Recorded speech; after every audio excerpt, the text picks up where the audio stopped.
This is the Ultimate Fighting Chat podcast with Kungas and Yelland. We're going to be discussing UFC 253, Adesanya versus Costa, which was an event that took place on Saturday, the 26th of September at the Flash Forum in Fight Island, Abu Dhabi. All right, Yelland? How's it going, mate? All right? Yeah. Anything happening? Nope. Oh, all right. Okay, well, the usual exciting stuff from yourself then? Yeah, pretty much. Oh. I tell you what, Go on. I forgot to tell you, I went back to Kungas this week. Went back to Thai boxing. Yeah.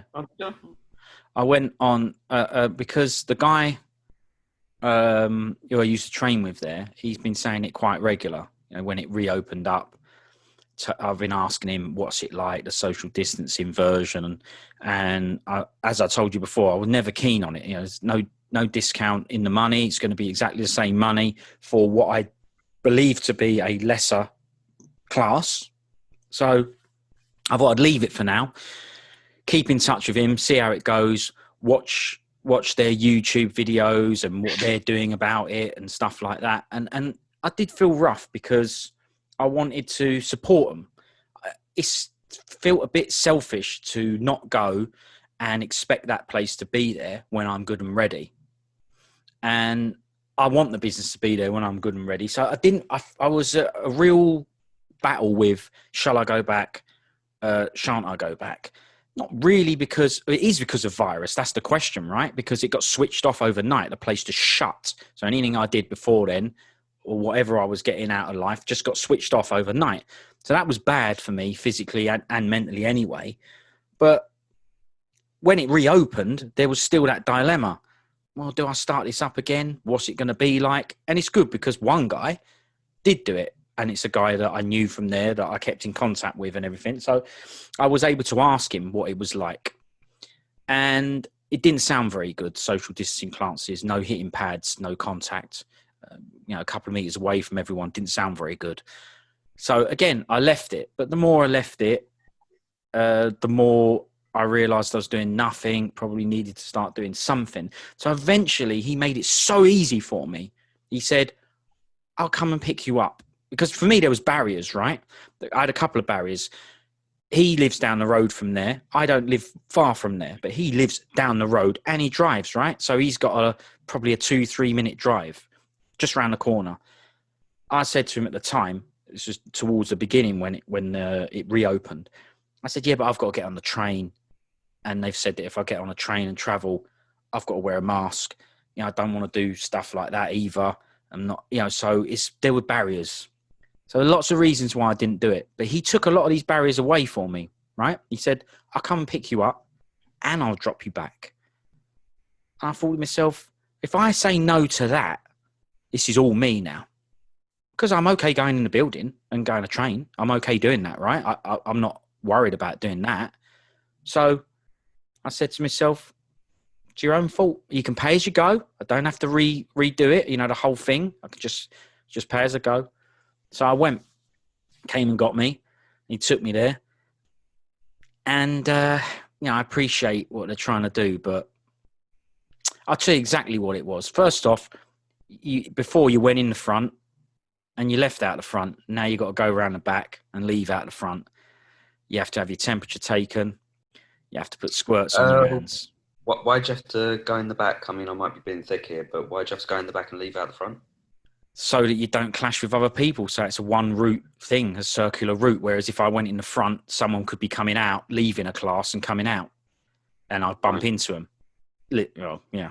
You asked, right? You'll be just about walk all over a mat that they've been huffing, puffing, sweating and breathing on for the last couple hours. What difference does it make if the virus is more attracted to hanging around on doorways, is it? Or look, I'm with you on this stuff. Don't try and make me defend it and be a devil's advocate on it. But I'm guessing it will be just to limit exposure to it and stuff like that. Yeah, I guess, but like you say, not brushing past people, and this, that, and the other. But I mean, just going on what you said there. Yeah. I really do, without making this political, because this ain't a politics podcast. I've got a lot of sympathy for all business owners, especially those who rely on sort of face-to-face custom over the last, in this country. They can't run this business. 7 months or so. They can't run this business at home over the internet. Can't exactly. Be done. Yeah, they tried, by the way. They did online classes at first. Sorry, I did miss that bit out. They did online classes. I didn't sign up to that. I didn't do that either. But whatever. I didn't. Yeah, but let's be honest. The thing is, with stuff like that, I mean, it's the same with everything, with restaurants and this, that, and the other. People like to go there to, I don't know, unwind, get the day off their chest, all that kind of thing. It's very difficult to do that when you turn up, you're having your forehead zapped, you're having to leave your name and address, you're having to bang a mask on to get to your table, take your mask off so you can eat your food. Then you need a wee, so you got to put your mask back. It's just not a nice, relaxing way to unwind after a day's kind work. Of against the reason you went in the first place. Exactly. Yeah, you're probably going to find out you come out more stressed and more riled up than when you went in there. Yeah. And paid for the privilege. And all these places, these shops, like we've said before in this country, it's you're seeing big queues outside shops as everyone's waiting 2 meters behind each other and all that sort of stuff. And this is all well and good while it's nice and sunny outside. People might not mind so much, but people ain't going to want to do that through Christmas. When it's freezing cold outside and they're standing there, especially in this country, shaking, shivering with an umbrella over their head, and they're being told, the wait's 45 minutes before you can get in the shop. So people are just going to go, forget it. I'll go home and buy it off Amazon. Won't buy anything at all. And these people, like I said, they're trying their best to survive, and you hit the nail on the head. You want them still to be there after. So you've got to support them. And that's what this whole thing is, right? Everybody trying to support each other and look out for each other. Yeah. And let's be honest, that's kind of why a lot of these restrictions they're putting on people is counterintuitive, because it's forcing people not to look out for each other, essentially, because they're forcing everybody to isolate and stay separate from each other. And while that may benefit people in one regard, it's not going to help all those businesses out there. It's not going to help your martial arts club, because, like you say, they'll be shut down by the time everyone comes out of hiding. So it's a real balancing act. Absolutely. And I have real sympathy for these people, because more so than even a restaurant, their business doesn't just involve face-to-face custom. It involves people interacting with each other physically. Have to. And how do you do that when you're socially distanced, right? How can you do that? Exactly. Yeah. So I sympathise from your point of view, where you're going, I don't want to pay for this service because it's been made a rubbish service, but that's not their fault. That's been imposed on them. So it's a real horrible chicken and egg kind of scenario here. There's no real sort of right or wrong answer or good way of dealing with it. And so I sympathise with them, but I also totally understand why you would go, I'm not paying to go and shadow box 2 meters away from someone, So, well, what do you do in that scenario? I agree. And that's why it took me so long, even once, don't get me wrong, the choice was taken out of my hand for a few months. It was shut, there was no choice. Once the choice was there, it was still a difficult choice to make. But because he took a lot of the barriers away and just said, I'll come and get you and I'll drop you back. I thought, okay, well, let's try it. Do a pay-as-you-go. Try and be a little bit supportive, because I do want the place to be there, when it goes back to so-called normal or whatever. I do like it. Never wanted to stop doing it, right? It was good for me in many, many different ways. So it was also, for me, it was the idea of getting up and getting out and doing something.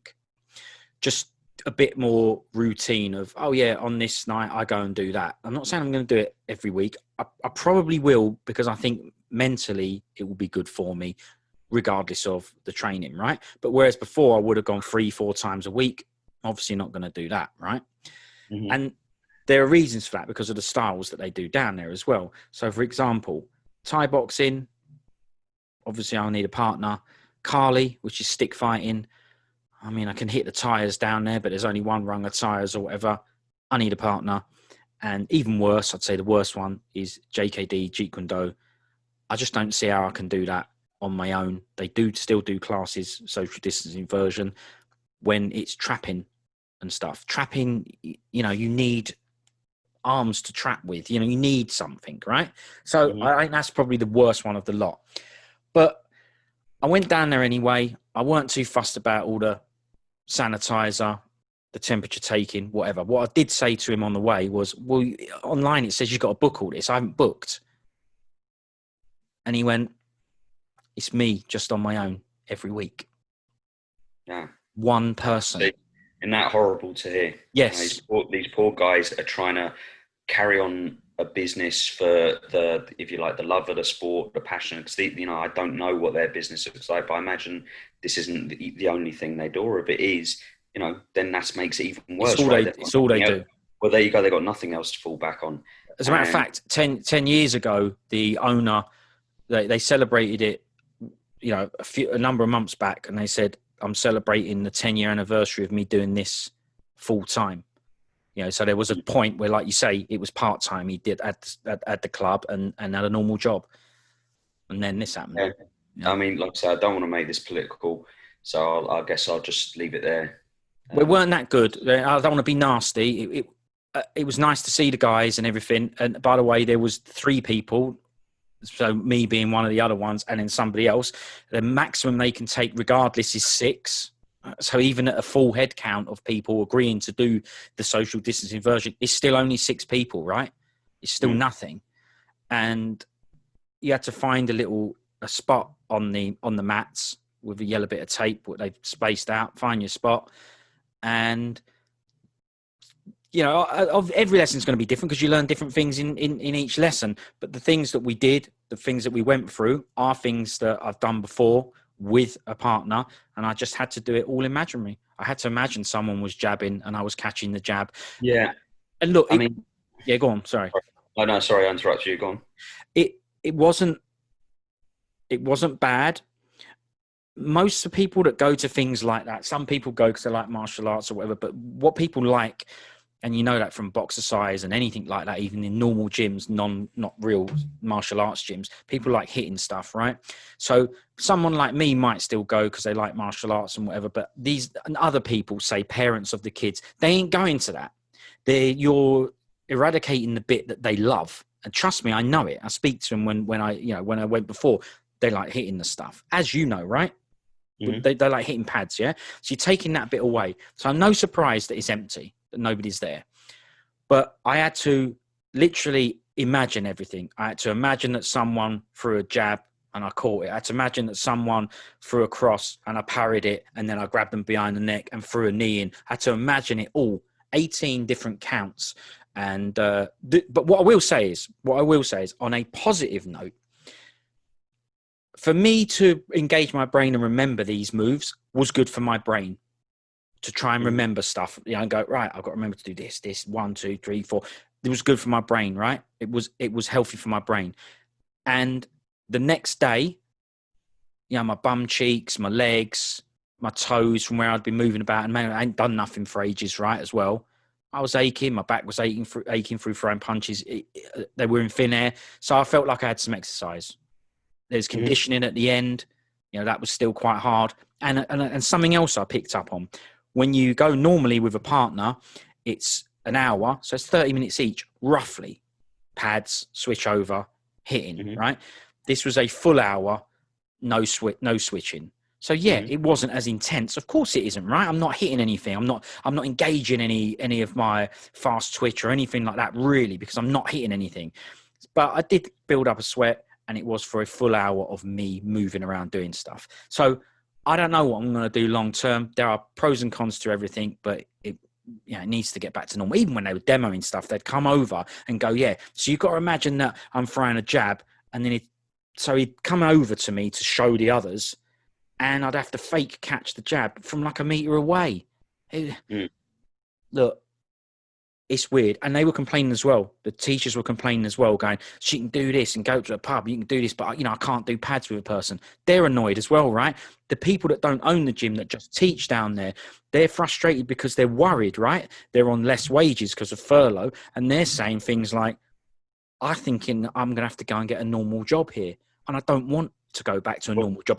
This is my job now, Good luck finding another job in this climate. Exactly. When we're hearing every day how many jobs have been, being made redundant, or people being struck off, or businesses going down the tube. There's one or two businesses that are flourishing, if you like, sort of like online businesses, Morrison's, for example, in the UK. Courier companies. Supermarket in the UK. They've just announced they're taking on more people to get this, right? Because I said this to you the other day. I said that the online grocery shopping is going to get even worse because the British government are doing an announcement today. They're probably going to put in more restrictions. So people are going to be less inclined, since people are forced to wear masks in supermarkets, under threat of fines and COVID marshals and all this other authoritarian nonsense. And so it has got political, right? So it has got political, right? Now more and more people, the people who would have perhaps gone, are now going, well, I have to do it online. And so those places like Morrison's, they're saying they need 1,000 new people to pick and pack orders. And I said that to you the other day. When I'd done my online shop, usually I could get a booking slot within the next day or two. Now it's more like 4 or 5 days lead time. Yes, so that you can see the difference. These people, these big companies, they can profit from this. These small little businesses, which are the lifeblood of the country and lifeblood of the economy, they're being forced to endure times that their businesses are not designed to withstand. And I actually think it's criminal that people are being forced to essentially watch their life's work, passion and savings fritter away in front of their eyes. And if they try and do anything about it or voice any opinion of discontent, they're labelled uncaring, not doing good for the community, irresponsible.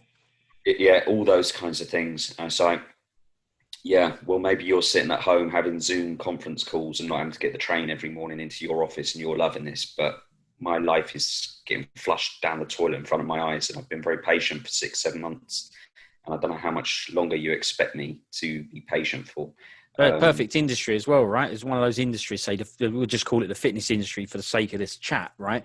But that was an industry where someone would always say that will never, it will always flourish. It will always be profitable. It'll always be a good thing to get into. People will also always need health, right? It's the same way people say, supermarkets can never go wrong because people will always need food. It's one of those kinds of things, it's one of those real bedrocks or essentials of everyday life. But, like I said, I feel for them. I feel for their scenario. I don't know how they can make it good. If I think from my own perspective, say down the boxing gym, we'd probably be allowed maybe 10 people in there. And outside of, say, stuff like shadow boxing, which a lot of people aren't that into anyway, but is a good essential part of training, but it's not the most. It's essential. We do it, but we do it for every lesson.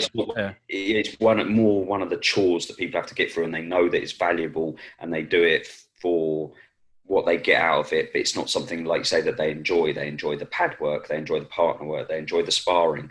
And even say stuff like bag work, you'd probably have to put one person for every 2 bags because the bags are too close to each other. So one person every 2 bags, which means you probably only got, say, about 4 people eligible to go and punch bags. Yep. So it'd basically be a class of a little bit of punch bag, a little bit of shadow boxing with a conditioning circuit at the end. And look, for some people, like what you said, right? You got out there, you're aching this morning, you've done some exercise, you engaged with other, got some human action, which is always good. Yeah. There are a hell of a lot of positives to take out of this. Definitely. But you know what that product can be, or what it used to be. And this now is just an inferior product. Let's be honest. It is. And it's not their fault, but it is. And there's no way around it. There's no way around it other than if you get a few like-minded people who are just like, listen, doing a real session behind closed doors here. So, I'm sure they do that. Hancock ain't going to know about it. Of course they do. All these people that are fighting on Fight Island. Yeah, exactly. Tell me they're not grappling. Of course they will. They will be.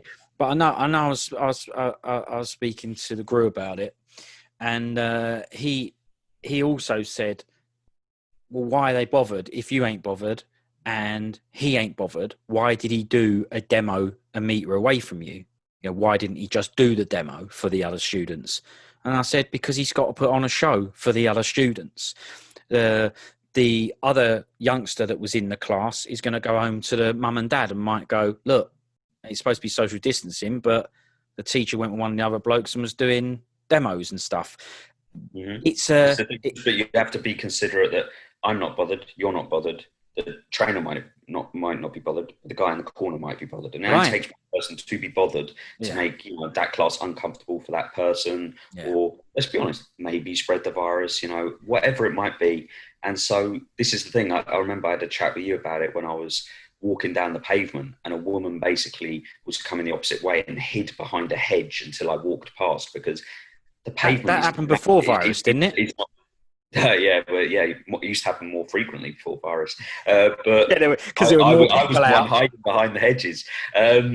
But I was like, I just said to you when I got home, I was like, it's absolutely ridiculous. It's like being treated like a leper. But like you said, it's about, she might not only be considering her feelings, maybe she is scared, maybe she is worried about distancing and the virus and stuff, but she's maybe also considering the people in her immediate circle, but she's also maybe considering me and thinking, maybe I want that space. I'm not bothered, but maybe that's what she's thinking. And it's kind of feeds into that narrative that this is making everybody so scared of each other and second guessing each other, even now to the point where I'm not bothered by any of this, but if I walk past someone, I give them a bit more of a wide berth. I do too, yeah. They actually say thanks to me. Don't be selfish. Yeah, I think don't be selfish. I'm not bothered, but they might be bothered. So I'm doing it for them. But, what are we going to create, basically? A society where people, walk around in big bubble suits or wear masks for the rest of their lives? Who knows? But what's that got to do with the UFC? Well, look, okay, I agree. Let's move on. Sorry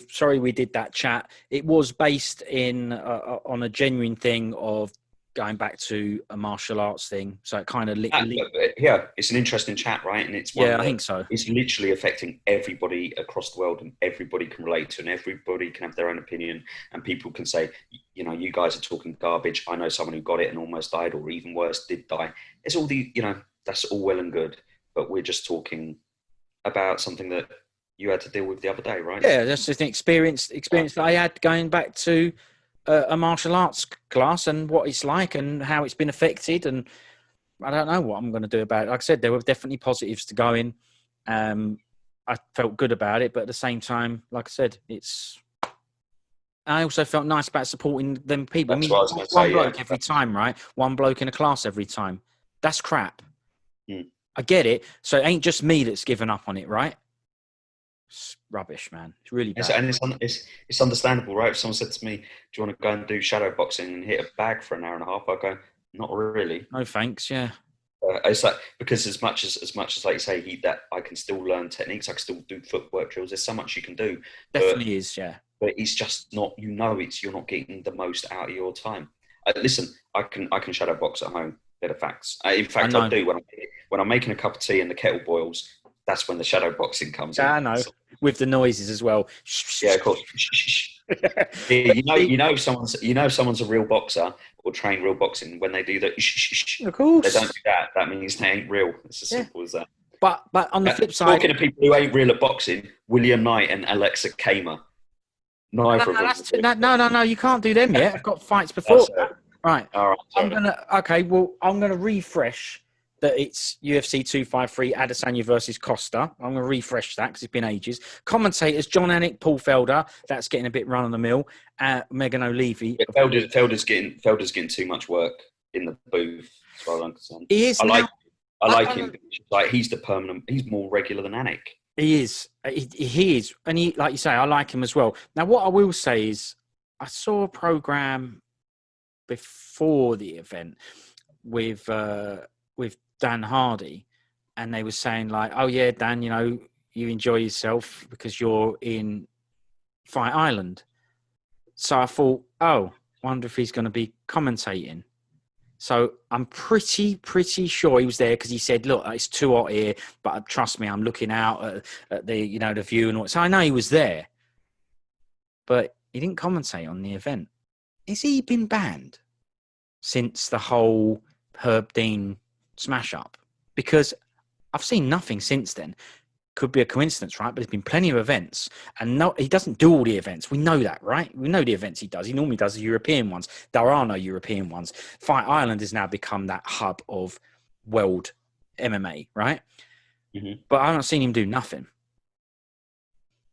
Have we seen Gooden do stuff like on BT Sport? That's what I mean. I've seen that, but he was there.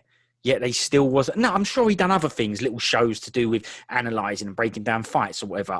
I'm sure they paid him to do that. But I'm saying, are they going to pay this guy to do commentating anymore, or has he been banned? I've heard nothing. Have you heard anything to that effect? No, I've heard nothing as well. Other than I know that Did I read that Dana weren't too happy with him, chiming up to Herb Dean at the time? No, that's right. Not too big a deal appeared to be made out of it.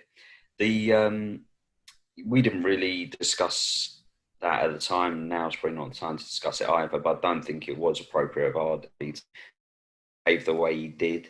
Even though, by the way, you'd struggle to find two bigger Hardys than us, right?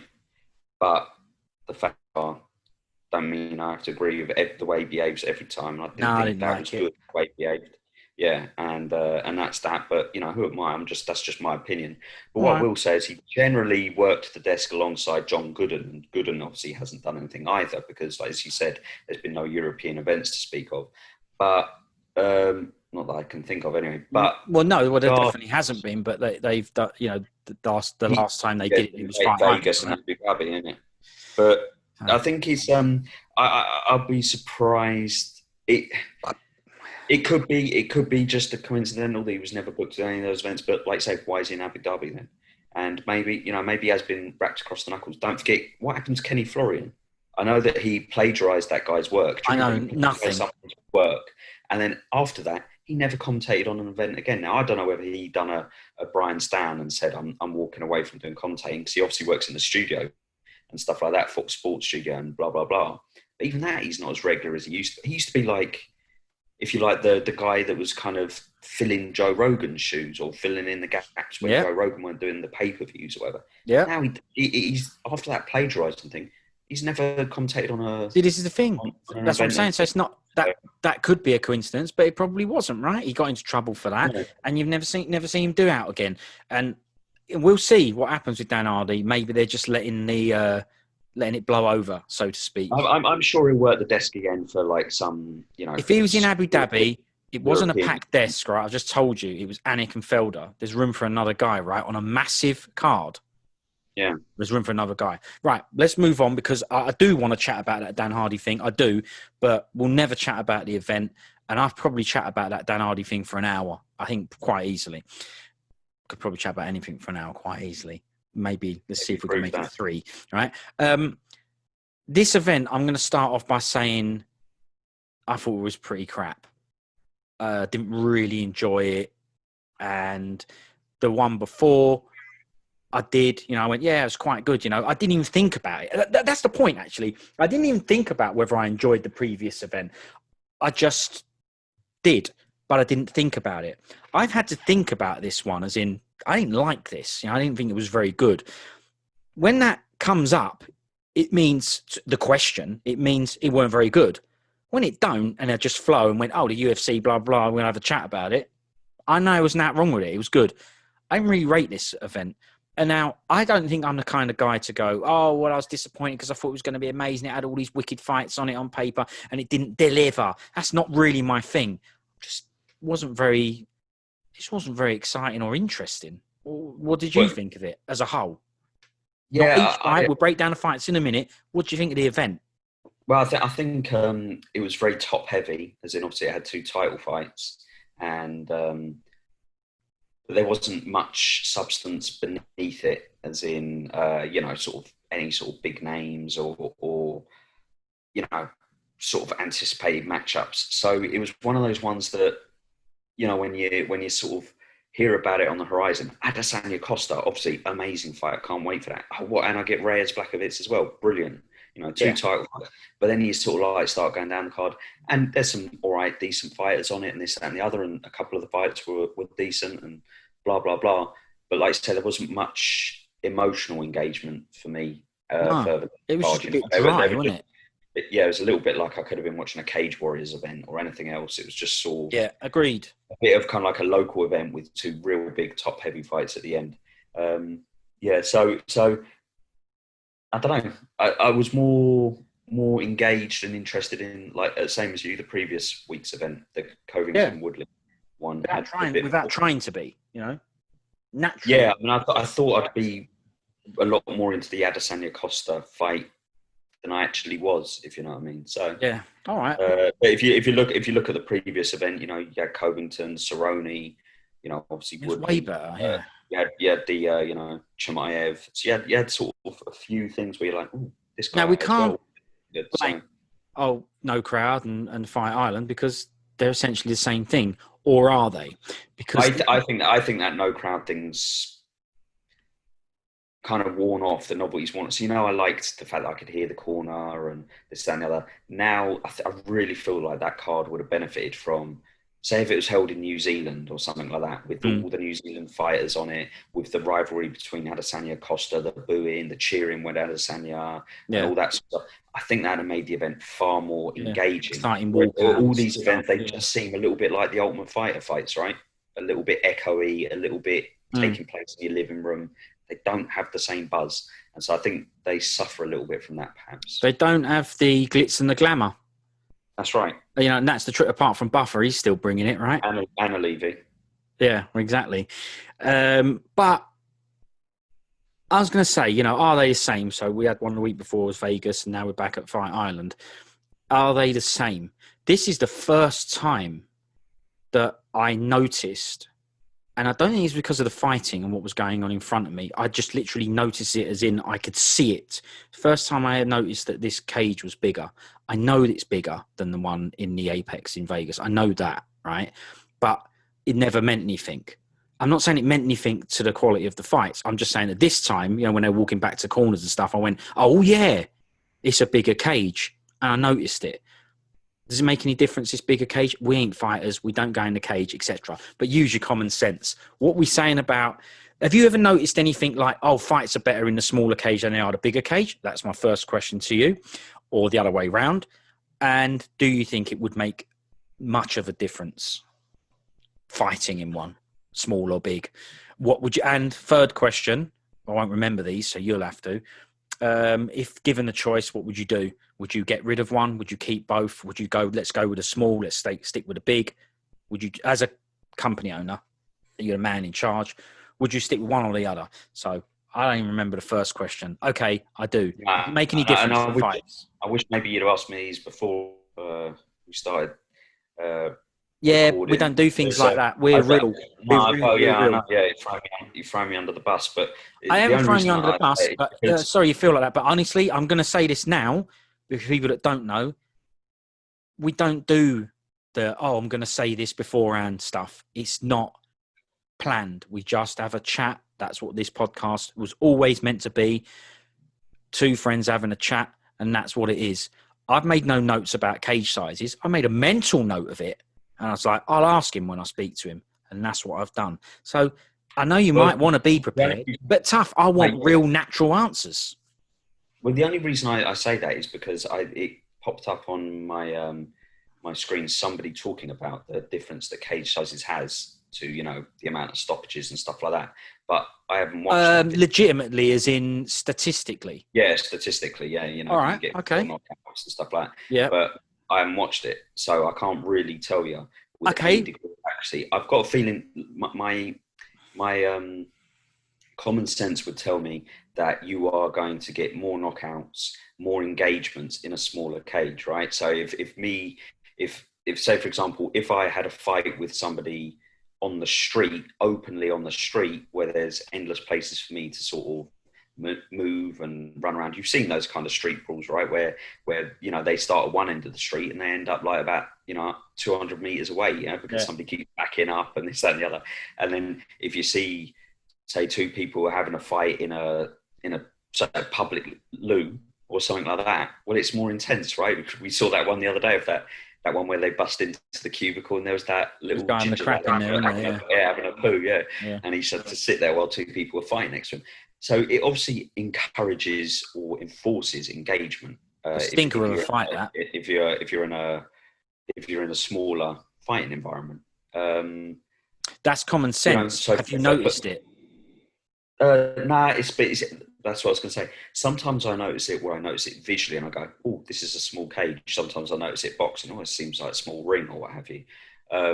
So I do notice it, but I don't really then go, cool, everybody's getting banged out tonight because they're being forced to fight. I'll do an Anik on a postage stamp. You know, I don't, you know, you get fights where people get banged out and you get fights where people don't. I mean, I say that it's, like I say, if you sort of fighting in a smaller cage, it might only be, say, two-step retreat before your back hits the cage, whereas in a bigger cage, it might be, say, 3 or 4. So therefore, somebody who maybe wouldn't necessarily get backed up onto a fence, maybe this time would get backed up onto a fence because they're anticipating circling out maybe after the third step in retreating, but they can't because their back's on the fence after the second. So I would have thought more questions. Go on. Okay, so let's go with the main arts in MMA. Let's go with boxing, Muay Thai, Thai boxing, right? You have to pick that over kickboxing because of elbows and knees, wrestling and jiu-jitsu, just those 4. Let's just say we're old-fashioned and we're one-style guys back in the days, yeah? Yeah. Let's start with the first one. Boxing. You only do boxing. You don't kick. You don't wrestle, right? But you're in UFC, you're still in the MMA. Big or small cage? What's better for you? So it's not that simple because to me, it depends what kind of boxer I am. So say, for example, because you have this problem with the ring as well. If I'm a counter puncher, I'm a back foot fighter. I want okay. Well, stop. You got to break it down. You must break it down, right? Counter puncher, back step fighter, big or small cage? Big. Why?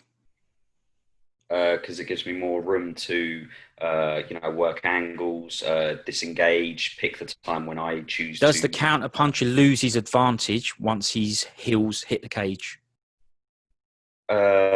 Not always, because obviously a good counter puncher will be comfortable fighting off the ropes. I'm talking in a boxing scenario there, but fighting off the ropes.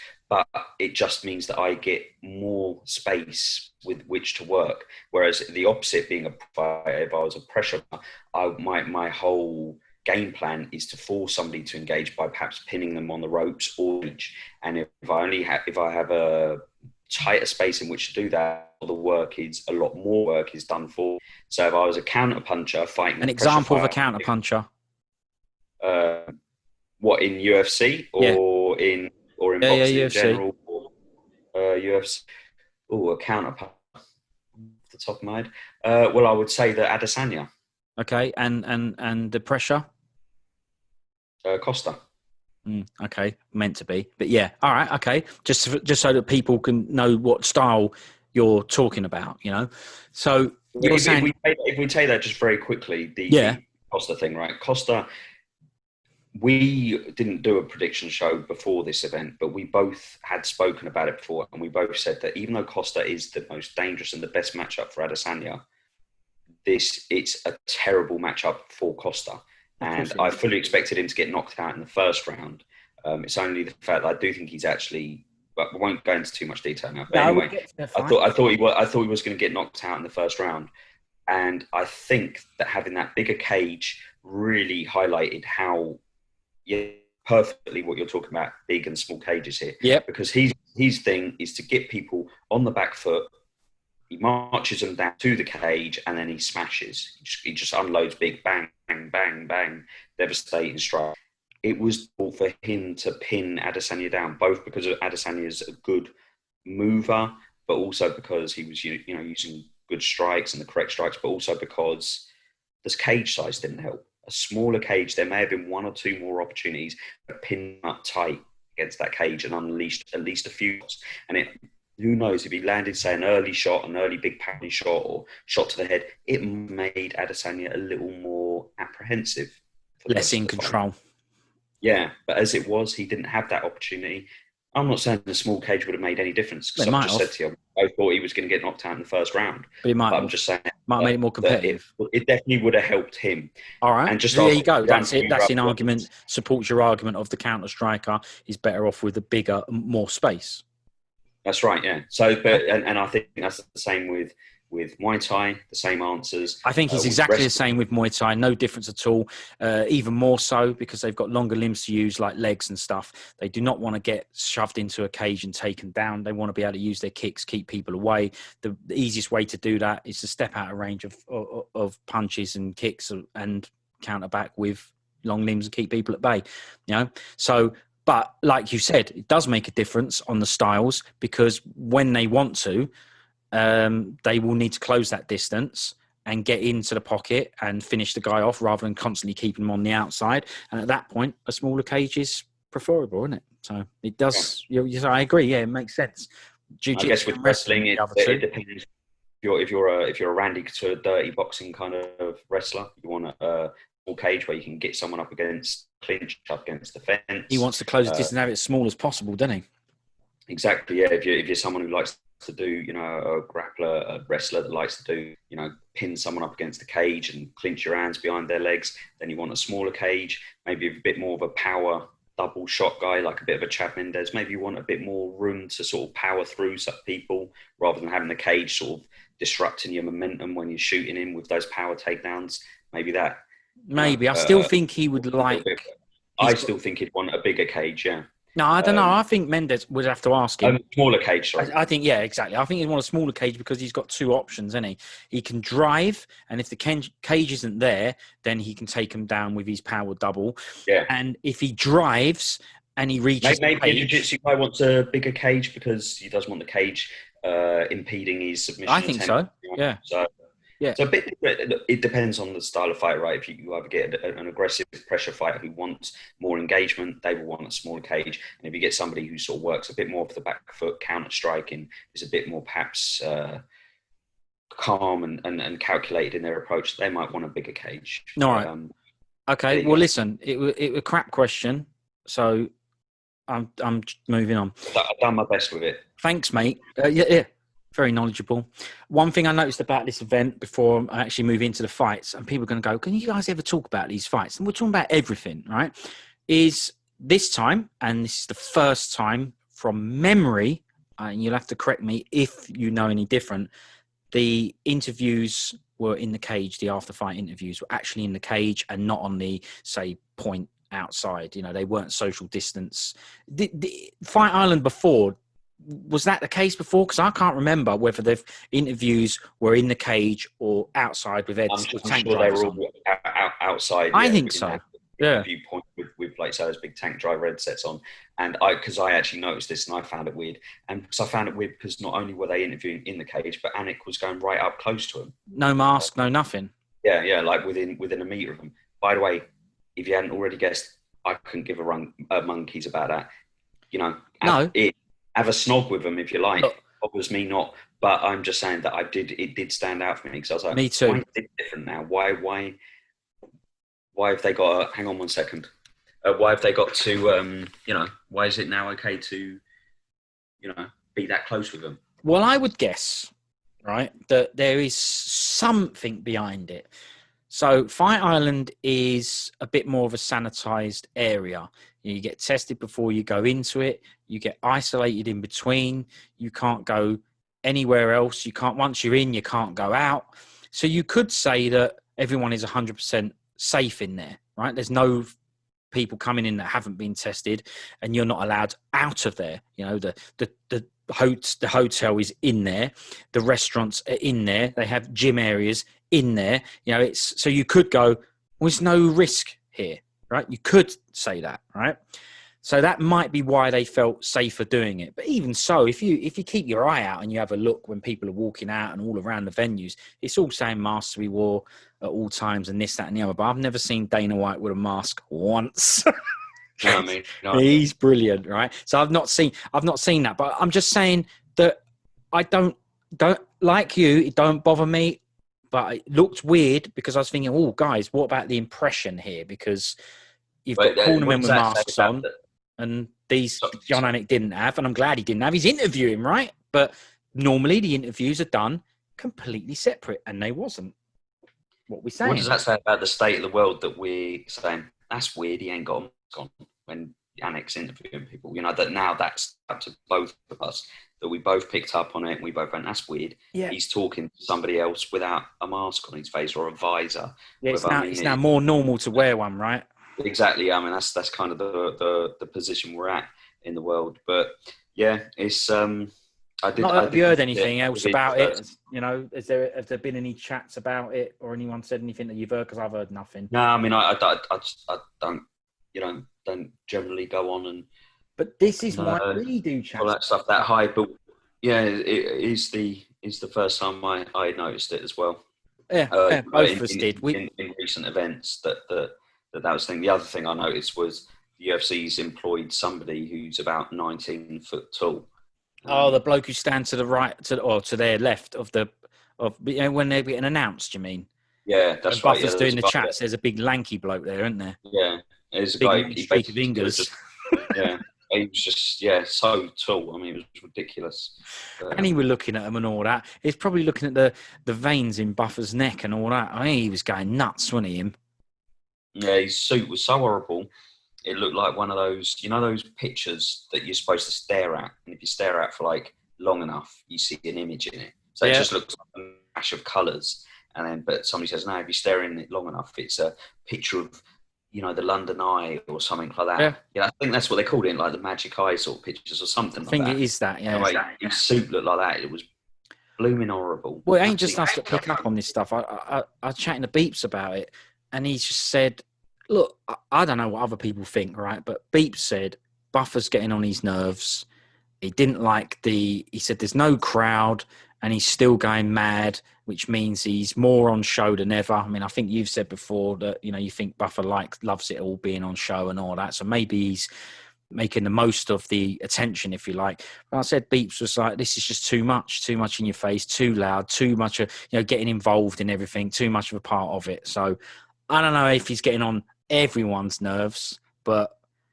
I doubt it. I reckon it's probably just me, you and Beeps. Yeah. But I mean, in some ways I rate that, right? That he's putting in the same effort and the same passion, whatever you want to call it, as he would. It's his product, right? He ain't changed it. Yeah. I kind of rate that. I think that's a good thing about him. It's just, I've never liked all that stuff. I think he's too hammy. He's too over the top.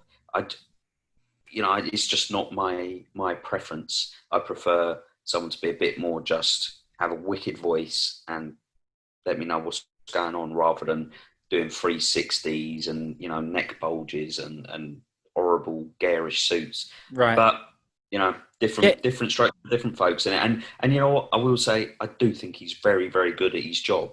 It's just I don't like his style. That's probably the best way of putting it. Personally. Look, just get me out of my misery with it then, right? Because if you don't like Buffer, let's go to UCMMA. But what is his name? Brett Friedman or something like that? Yeah, the Diamond. Friedman, yeah. Is that his name? That guy. Now, we'll have him. He's amazing. If anyone, can you check his name if you can see it quickly? If anyone, just so I don't get it wrong, anyone hasn't seen this announcing, look up this guy. Let him just confirm what his name is, if you can. Because this guy, look him up and tell me if you prefer Buffer or this bloke. But look him up. There'll be vids of him on there. He's brilliant. Yeah, I mean, I'll be Brett Hollywood Freeman. Oh, Hollywood. We're calling him Diamond. Yeah, okay. Brett Freeman. Brett Hollywood Freeman. Yeah. I mean, that's the qual. That's the real top class ring announcing. And if you don't believe us, check it out. But he's our favourite. Right. First fight. Look, I'm not sure I want to throw my endorsement behind Brett Hollywood Freeman. Oh God! All right. He's my favourite then. Happy now? You stick with Buffer. Yeah, I will. Michael. Nah, disgusting comment. Right, look, let's get to the fights. The first fight, or the first few fights, I didn't see. I don't know if you've got results there. I haven't. Khadis Ibragimov versus Danilo Marques. That was a light heavyweight fight. I didn't see it. I know now about it. Apologies. Can you at least tell me what happened, roughly? Yeah, Marques won. Unanimous decision. Okay, no worries. 28-27. All right. Well, again, like I said before, respect to all the fighters. Hopefully we get to see them, one or the other of them next time, and we can have a bit of a better chat about them. The next fight was Juan Espino, that big saggy drip from Ultimate Fighter. Do you remember him? He won it, I think. You don't? You will. He had subs all the way through. He had no ingers. Mate, you will remember him. He's a big sag. Look him up, will ya? Juan Espino. Trust me, please, you will remember this guy. We used to have a dig at him. We actually quite liked the bloke, but he had no Ingers, never spoke any Ingers throughout the whole show. I remember him, yeah, we kind of said, why is he on the US show? He's got zero Ingers. Like a big fridge bloke when he just like built like a big lump of ham. Right, yeah. That's a big what do you call it? Luncheon meat. Yeah, big tin of spam. Yeah. So him, but I think he won, didn't he? Can you confirm or deny? I can confirm or deny. He won. He beat Jeff Hughes with a submission in the first round. All right. Well, okay. Well, we didn't get to see it. The next fight, we did get to see. This is William Nightmare Knight versus Aleksa Camur. So, first off, nickname, William Nightmare Knight. What are we saying? Terrible. Oh, what? Don't you think it's not flows? No, because it's double. You've got double night. I was thinking one spelled with a K and one spelled with an N. Yeah, I know, but when Buffer announced it, I was like, that didn't sound very good because it was like Nightmare Night. Well, that's because it weren't Hollywood Freeman announcing it. Maybe called him William the Nightmare or something like that, or what about William Medieval Knight? No. Anyway, no. Okay. Yeah. I've got it. William the Dark Knight. Because before anyone gets a little bit testy about that, talking about Batman. Yeah, well, of course. Well, you know what people are like. But yeah, that's quite, can be like, yeah. I think that's quite good, isn't it? William the Dark Knight. Well, it's better. Oh. And plus, they've stolen the Sanchez's name, Nightmare. So you can't just steal it. Anyway, I shall chat about the fight. The favourite was Camur. He's 6-0, quite good. And William Knight is from the Contender Series, 8-1. It was his UFC debut. He went up against an undefeated fighter. Favourite was Camur, like I said, and the winner was Knight by unanimous decision. It was a dry fight, clear win for Knight, but dry. Wasn't, neither of them looked very promising. I tell you what, though, Knight's, do you remember him? He's real chunky. You remember him? Big, chunky guy. He's a real block. Looks like something out of Minecraft. That's true. He does look retro graphs. But I've got questions about the fight. Even though, look, it was a dry fight, but I still watched it, right? I didn't like Knight's striking. I really hated it. Chin in the air, wild swings. He's gonna get put out cold by exactly it. So a decent level guy. That's exactly what I've put here. That he puts his neck in the air whenever he gets hit and goes back or whatever. So, and you noticed it as well, understandably. So I want to know, how do you train for hit reactions? How should you react when getting hit in the face? Well, because he needs this, right? Don't you think he needs a specific training? Yeah, he needs to go and see Uriah Faber. That's right. Yeah. That was punch resistance. I ain't saying his strikes. I'm saying that he. Don't know what we're saying. I'm guessing you're going to say when he throws his strikes, he's very much his chin in the air, which just is just an accident waiting to happen. Like you say, he also has a bad punch reaction, so he kind of flinches, turns his head. In fact, Camur did as well, or a little bit in that fight as well. Yeah. Neither of them looked great. I actually thought after about the first 30 seconds, I thought this Camur might be all right. He looks, a good physique, athletic for a light heavyweight. I think he threw a couple of strikes. I thought they looked okay. They came out okay. I thought this guy might be okay. And he just ended up not being as good as those first couple of strikes made out. But what I'd say about someone like William Knight is when you get people who throw their strikes in that manner, when their chin is high up in the air, I find a lot of the time it's because they're not relaxed. It's a tension problem. So their whole body has tensed and stiffed up. So when they're throwing their strikes, they throw them like robots. It's all stiff and dung, dung, dung. It doesn't come out naturally. They're not engaging. They're not making the minor engagements between, say, their feet, their hips, their torso and their head and their fists. So when you throw a punch, it's not just a case of throw a fist at a target. There are all little movements that all your little muscles have to make all over your body, from your toes right up to your head. And yeah, exactly. The punch delivers the strike, but it starts from the floor, right? You know what I mean? It starts from the floor, and also the head also has to be engaged, because you may be taking your head off the center line as you're throwing a strike, or you throw a strike, then you engage your head in a defensive maneuver after, or it needs to be at least in a position where it can react if a strike comes back your way. Yes, you've got to think about afterwards as well, like post strike as well. Yeah, absolutely, yeah. And also a lot of time when you're striking. So when you get into a bit of a higher level and you have combination striking, one punch naturally leads into the other based on your body positioning, not where your fists are. It's your body positioning. So if you throw right hand, you tend to find that the following punch after that is a left hook. And the reason that is because if you throw right hand properly, the motion and the position your body is in after you throw that right hand lends itself to having loaded up the lead foot if you're an orthodox fighter, which will then lead to a left hook.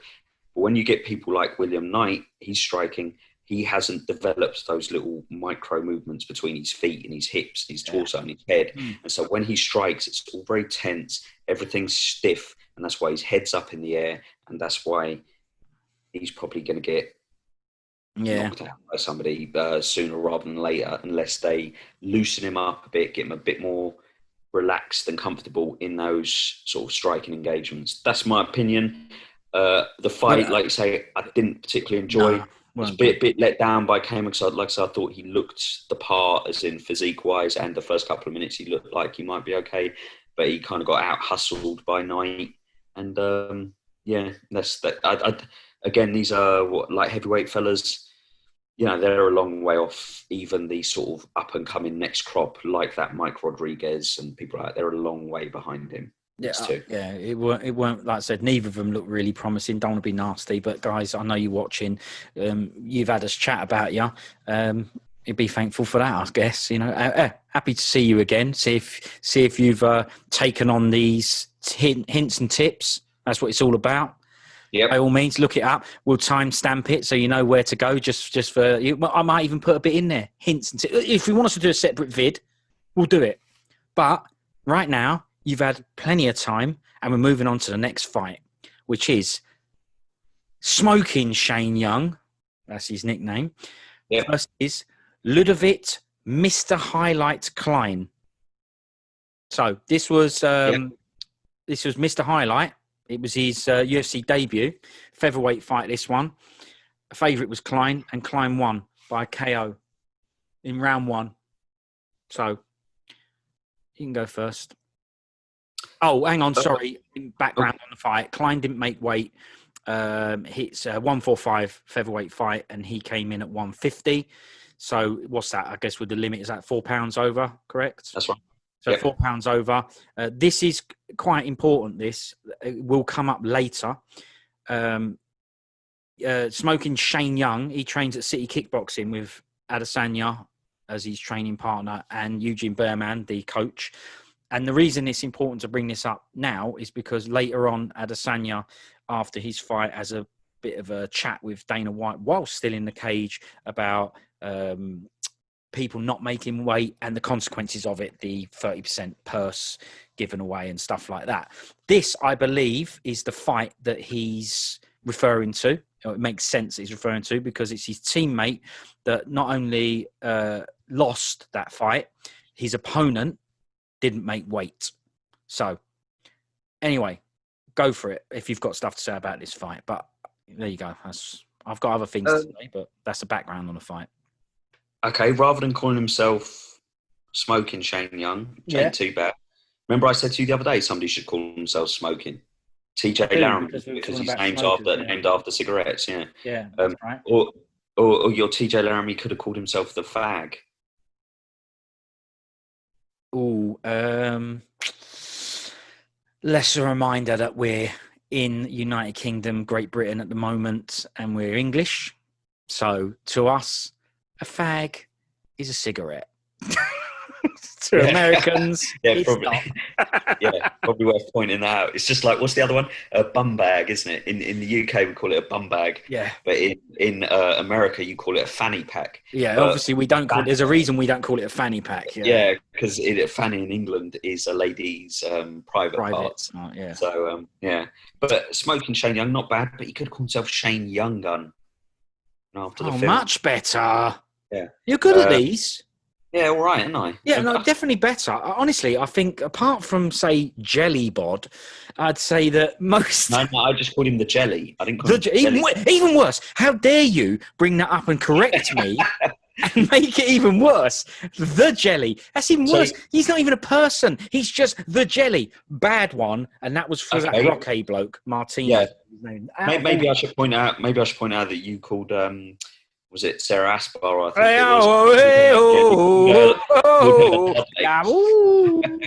Right. Anyway, no need to point anything out. It's there. It's on the internet. No need to repeat it. Well, you brought up the Jelly. Right.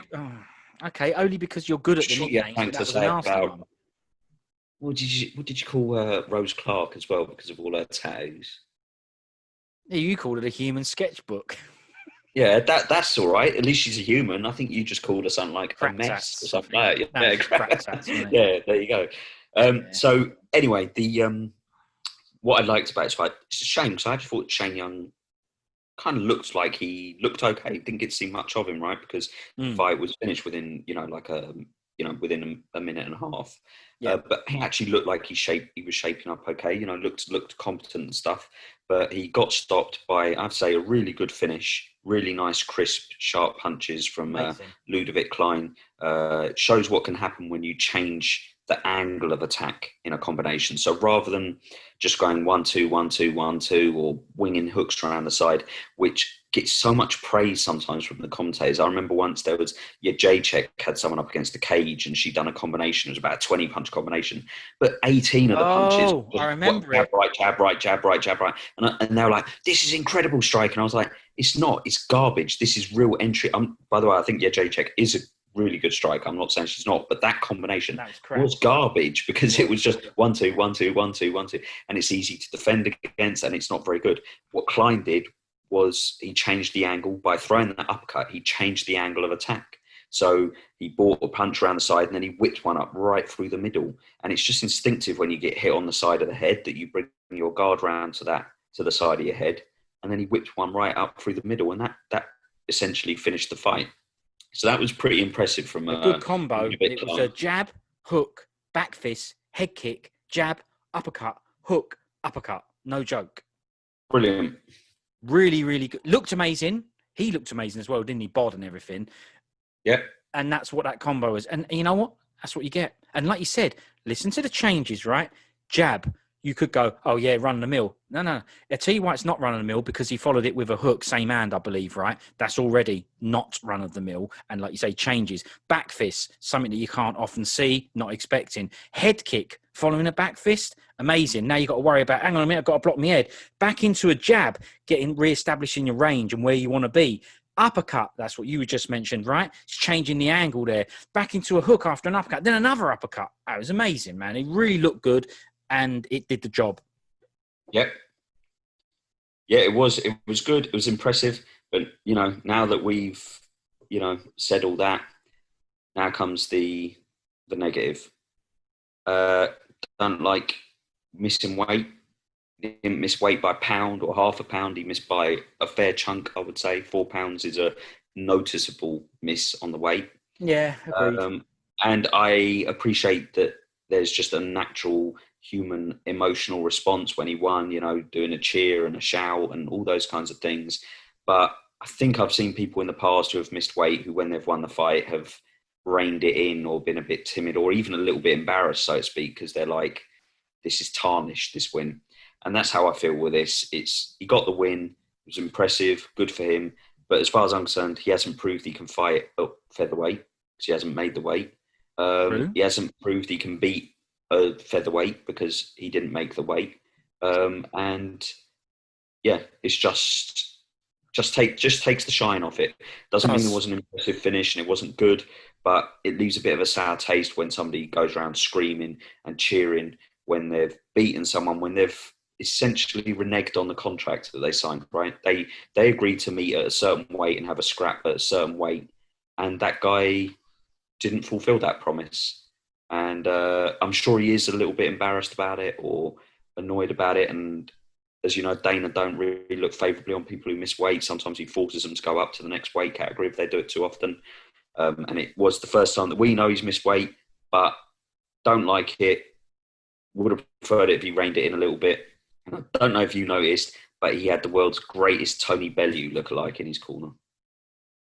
Well, I didn't notice because he's probably wearing a mask. I didn't notice. Or did he? He took it off at the end and did the photos. Yeah. I do know who you're talking about. Yeah, I mean, it's Tony Bellew as far as I'm concerned. Yeah, I do remember him now you say it. Yeah, it was a good Bellew, yeah. Well, look, like you say, you'd hope that when someone reigns he can't help it with the win pose, like you say, the adrenaline, etc. We spoke about adrenaline before.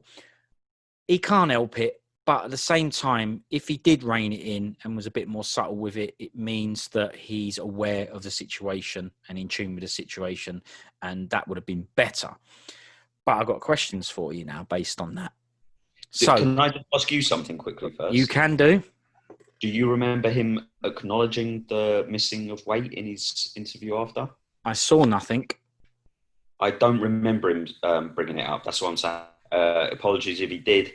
I can't remember every after-fight interview specifically. And also there is a language barrier there as well. But I don't remember it being brought up. Which, if it was brought up, fair play to him. If it wasn't, again, it would be nice if you just acknowledged and maybe apologised again and said, "Look, I'm sorry that I messed that up." Yeah, show a little bit on your part, I think. Sorry, and we know he's listening, obviously. So, and you've heard Yelland. He's told you now. He wants a public apology. You can air it wherever you like. By all means, send it in to us because we've got the forum. And we'll air it out for you because that's how you're going to get. It's 1 million of subscribers. Yeah, that's how you're going to get the most listeners. So I suggest you do that, and I suggest you do it quick as we get podcasts out. So my questions on this, I'm going to put you in a couple of scenarios. You're Shane Young. You're on the scales. You've made your weight. Klein comes in, doesn't make weight. The choices are, okay, Shane, you can not take this fight and ban it because he's broke the agreement. He's overweight. Or you can have 30% of his purse, which I believe is the number, and take the fight. You taking it or not? Yes, it's for the UFC. None of these things change. Yes, Dana White's standing there. Yeah, all red and massive new Hulk version, Yeah, on Fight Island, keep making fights happen, all this stuff which does make a difference. So he did take it and he paid the price, right? He got KO'd in round 1. May have happened anyway, right? Now, he did go home with a bump in pay, but he didn't because he didn't get his win bonus. Okay? So maybe overall, he didn't get a bump in pay, right? But the point of this bump in pay isn't about him. It's about Klein not getting his full pay. So I think that's the way to look at the whole, you get some of his purse. It's about finding the other guy. Maybe you should get the opponent's win bonus as well. Okay, well, this is why these questions Listen, I don't know what the rules are and all this stuff, but I don't think it's as simple as the question you just posed me. That's not digging you out or anything. But what I mean... Well, with you, it's never that simple, is it? Well, no, because I think, it's all well and good. So, like, saying, do you take the fight? Well, there's a lot of moving parts. Well, he did, and he got KO'd. He got sparked out. He's got a lot on his record. He probably has got overall, I do not know this, but common sense tells me overall, he probably doesn't have more money. It's not like he was fighting an A-list powers fighter. So he would have got 30% of a weed purse. Not being nasty. Yeah, let's say Klein's on 15K to show, 15K to win. So they've got 5 Gs roughly. Say Shane Young's on the same. He only got the 15K plus 30% of 15K. Don't forget, he's also now going to be suspended Can't fight for a bit. By the Athletic Commission, so he won't be able to fight. I don't know whether he would have been primed to do a quick turnaround, but he definitely can't do a quick turnaround now because he's going to be suspended. He can't even have contact, in the gym, so he can't be sparring for the next probably 60 days or something like that. Mm-hmm. So there's a lot of repercussions to the fact that he took that gamble, if you like, and it didn't pay off. Now the thing about it is it's not so simple. So the opponent's missed weight, but he's got a few options. He's got one: do I want to be a company man or do I want to be a troublemaker? Because regardless of what we think, if you turn around to Dana and say, I'm not accepting the fight, he's not going to look favourably on you. He's one of those guys that he likes and he rewards people who take risks, right? When you get somebody who pulls out of a main event and somebody goes, I really want the fight, he gives it to them, even if they're not the best person, because he appreciates the hustle, so to speak. So this guy has, if you like, got that little bit of pressure of knowing what Dana White's like and kind of going, nah, probably not going to get looked too favourably if I duck out of this fight now. Right. If I take the fight, maybe I'll get looked upon favourably a little bit more. I don't think he would do, but maybe that will help raise my profile a little bit. Might help negate the result, the knockout. Sorry? Might help negate the result, the knockout. It might help Dana go, nah, this kid got done because a bloke didn't make weight. So, of course, he's another shot at it or whatever. And he took the fight, didn't ruin my card. Exactly. So, he might have built up a little bit of a good favour, if you like, with the organisation. But there's also the thing of he's just spent, say, 8 to 12 weeks in a training camp. He's got all these visions, probably has a lot of trust and belief in his own ability that he's going to win this fight anyway. COVID tests, flights to Abu Dhabi. Exactly. Yeah, he's done all that. And the truth is he wants to put himself out there on a public broadcast, get himself out there in front of loads of people, make a name for himself. Like you said, hoping to get a win bonus, show off his skills, get somewhere further up the division. So in his head, he's probably not even entertaining the alternate scenario, which is getting knocked out by a 7-punch combo or whatever. And, and so that doesn't even enter his thought process. And so he's taken the fight with all those things in mind. And hindsight, he'll probably look back at, shouldn't have accepted the fight because the guy missed weight. Why should I have to fight someone naturally bigger than me who hasn't drained themselves as much as I did? Yeah. He's probably thinking now, but before that, there's so many moving parts that influence your decision. And I think that's why you find that 90% of go, all right, I'll still carry on. I'll still go ahead with the fight. Because if you do a 10 to 12 week training camp, don't forget, you've invested a lot of money in that camp, in coaches, in nutrition. You've put your body through the ringer. You want something at the end to show for all that work and all that sacrifice. Well, yeah, which is why you take it. £4 going to make you go, forget it, I'm not doing it now. No, that £4, it's only £4. I can still win this. Yeah, I agree. Change. So, but you've already answered it. But I'll just clarify. So, are we saying that we don't know because we're not him? But say it's you. We now know all the reasons that you took it, and I have to say I agree with all of them. I also would take it based on. I'd feel obligated. Yeah, I would feel obligated, but also don't forget, I think I can blaze this guy anyway. That's the first thing. And now if I do blaze him, I'm going to do him and he didn't make weight and I'm going to get a bit of extra sheets out of it, right? So I'm happy to take it, sort of, yeah? And I'll say that Dana can never go, God, he's pathetic, So I would also take it, but hindsight version. So now you've taken it. What you got for it wasn't money. You on live telly and you got sparked out by a powers combo. If you could rewind, you're going to say you'd still take it, but you took it based on not knowing the result, based on the belief that you are going to do the combo. So you have to try and bear that in mind. Now I gave you a crystal ball and I said, right, okay, let me tell you, I'm 100%, there is no doubt about this. And you trust me, I've given you plenty of crystal balls before. You've seen it and gone, this guy don't lie, he's right. Yeah, it happens every time. So I know this is a factual crystal ball. It's a real thing. I've got a time travel crystal ball. It is real. This isn't me guessing. I can tell you for a fact, after this fight, you're going to be on the floor, KO'd by a powers combo, muscle business bloke, right? Who sparked you out. You still taking it, the fight? Knowing, for a fact, you know it. You know you're going to get KO'd in round 1. Are you taking it? Again, right? Common sense would say to you, this But common sense would say to you, this is an easy answer. You go, of course I wouldn't take it because I'm not suffering a concussion, a defeat, all these things, right? Just to potentially be Dana's mate or not, and not, be a company man, let's say. But I still feel that Young, in taking that fight and losing, will probably still find his net worth or his stock has risen slightly with the UFC by taking it, rather than if he turned the fight down. Well, I agree. It then becomes a balancing act of, is being knocked out worth it for the UFC? In order to curry a little bit of favour with the UFC. It's a bit of a horrible scenario, really. Of course it is. I would always put health first and go, no, I'm not getting knocked out by someone and getting my record stained, all for the fact. But the thing is, Dana doesn't have that crystal ball. So he hasn't seen what I've seen. So as far in Dana's eyes, I'm a chicken, I'm a coward, I'm not a company man, I'm a bottle job. I don't fall into line. I'm not a reliable guy that can be called on and all that sort of stuff. All those negative things now in the UFC's head, me.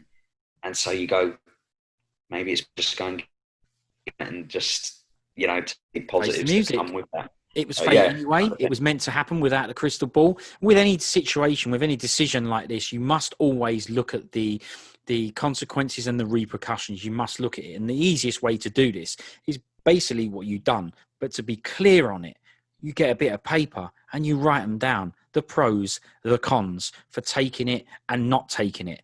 And if those pros outweigh those cons, like it's more important to have been in good favour with my employer, I want to fight here forever. I know on the other 9 times I fight this bloke, I'd win, etc., etc. And that's what you do. That's how you make your decision.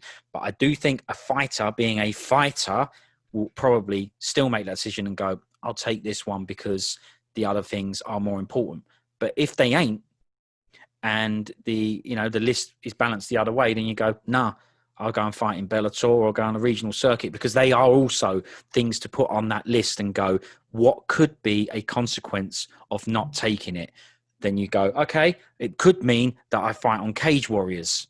And you go, that's the ultimate consequence here. That's the worst thing that could happen. No, the worst thing that could happen is health implications. Let's take that. If you're happy with that and go, I'm a fighter, I take my health into account and jeopardize it each time I fight. Tick that one off. I'm always in health risk here. Next one. Okay, let's say I'm going to fight for Bellator. I'm all good with that. Bellator, Scott Coker, owned by whoever, Viacom, still going to pay me good money. Still famous, still on telly. Tick. Cage Warriors. Well, I don't know. Let's say I'll fight my way back because that is a feeder league and it's known to be into the UFC. I take it. Tick.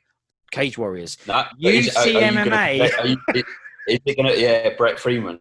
Is it going to be harder, though, for you to fight your way back in now that you've got a reputation, even though it's not a deserved reputation, of being a guy who bottles out of fights because somebody missed weight by a couple of pounds?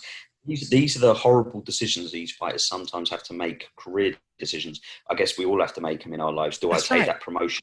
It's, more money, but it's longer hours. I have to weigh up these pros and cons. Yep. Sometimes we have to put ourselves in harm's way. I would always say that your health is more important than anything. And if you did have that crystal ball, always protect that health. You don't get knocked out. Don't get knocked out for any of that money or to curry favour with anybody. It's your health. It's your life. So if it's going to make Dana an extra muscly, an extra mad that you don't take that fight, well, that's his tough luck, because you know what?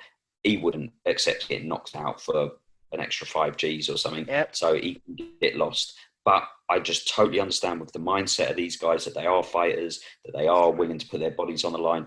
I understand why they make these decisions. I'll still take the fight. But I just think it's poor form from the other person, because you've agreed to a certain set of terms and you've failed to meet them. And we spoke about the other day, right? We've got a mate who was supposed to have an extension bill, let's just say, for a certain amount of money. And the guy said, I've spent all the money and I still ain't finished the extension. I need more money. I'm sorry, you gave me that quote. You made that agreement. It was going to cost X amount. So that's not my problem now. That's right. And that guy, before he took that job on, should have said, the ultimate consequence here is, if I write this down on a bit of paper, is that I can't do this for this amount of money. Then what do I do? So you either have that discussion with the guy and go, I've said this, but it might be more. What happens if that happens? And then we have that discussion. He goes, no, I'm only paying this. Or he says, no matter what, I've got to do this job for this money, whether I win or lose on this one. And I'll make up another one. My reputation is intact. This guy now recommends me to other people. Pros, cons, consequences, repercussions. Do it, and it will answer your question.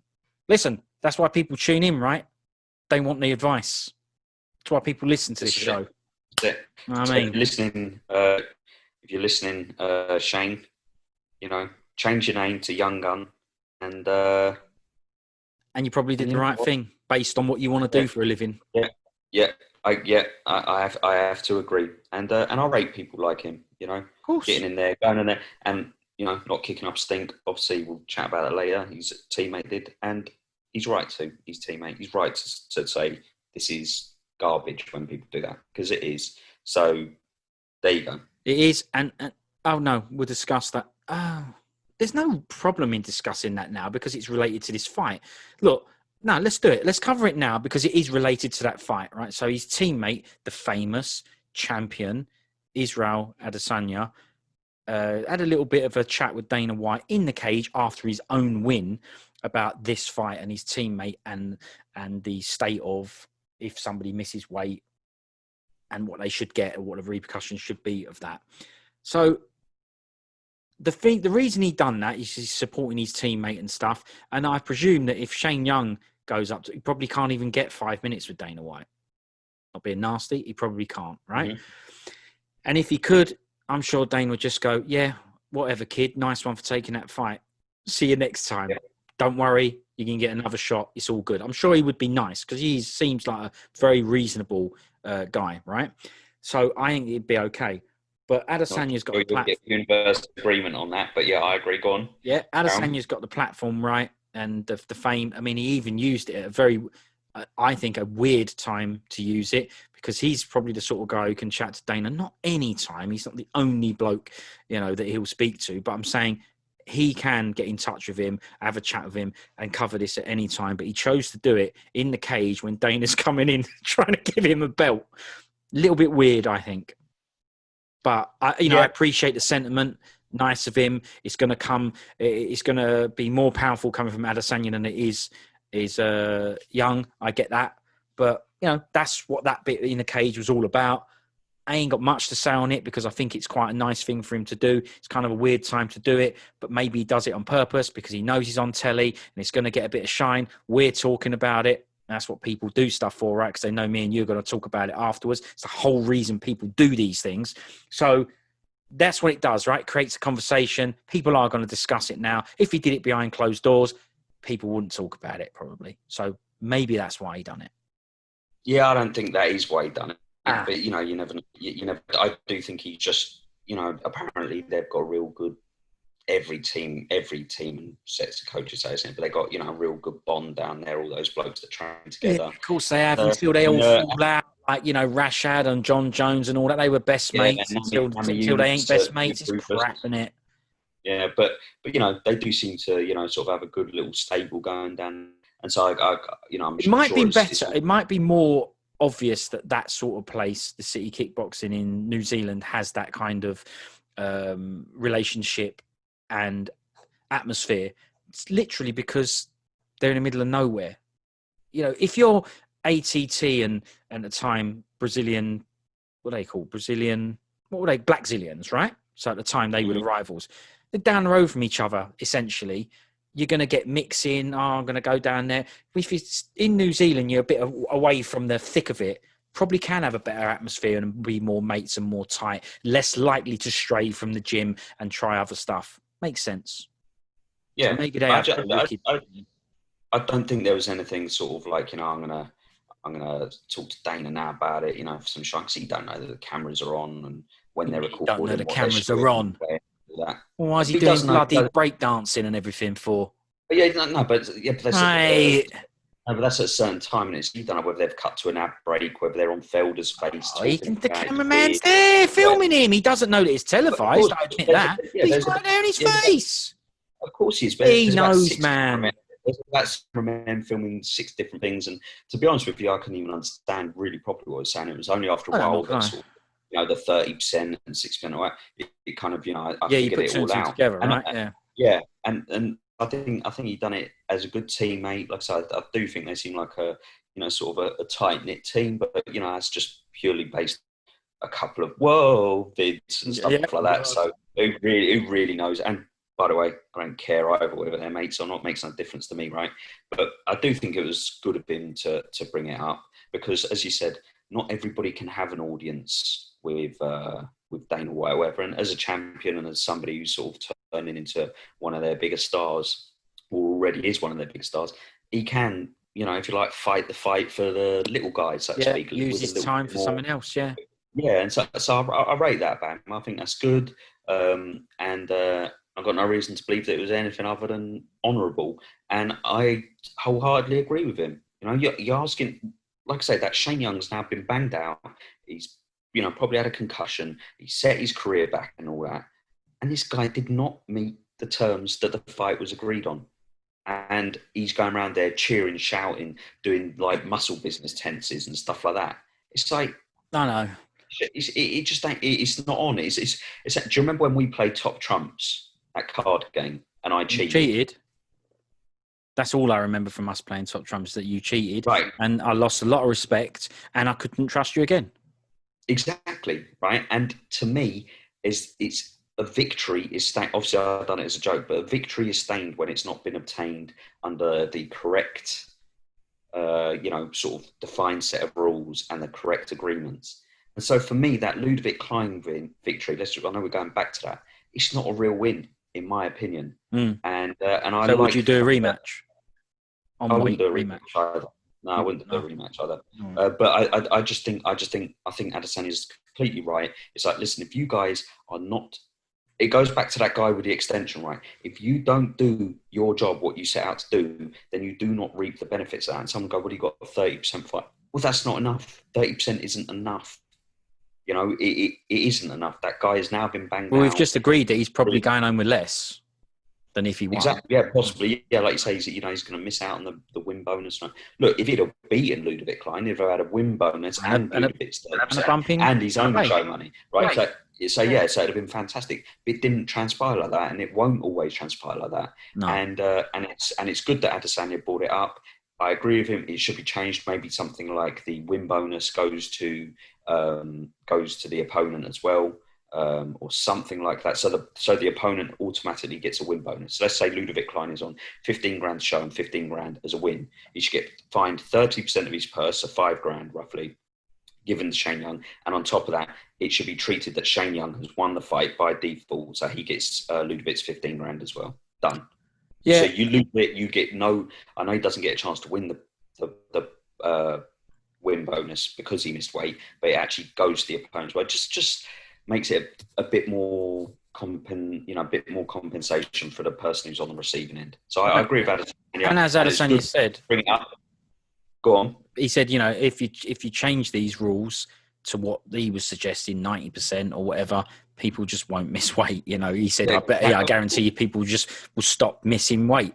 And makes sense, doesn't it? Look, the only thing I will say is, in the current climate with all this COVID and all that sort of stuff, it's understandable that somebody might not be able to train as they usually do. Maybe you might miss weight here and there. But listen, Shane Young still can't give him a pass for it, though, can you? Shane Young still had to deal with COVID, right? And he still made weight. Well, so it's still no excuse.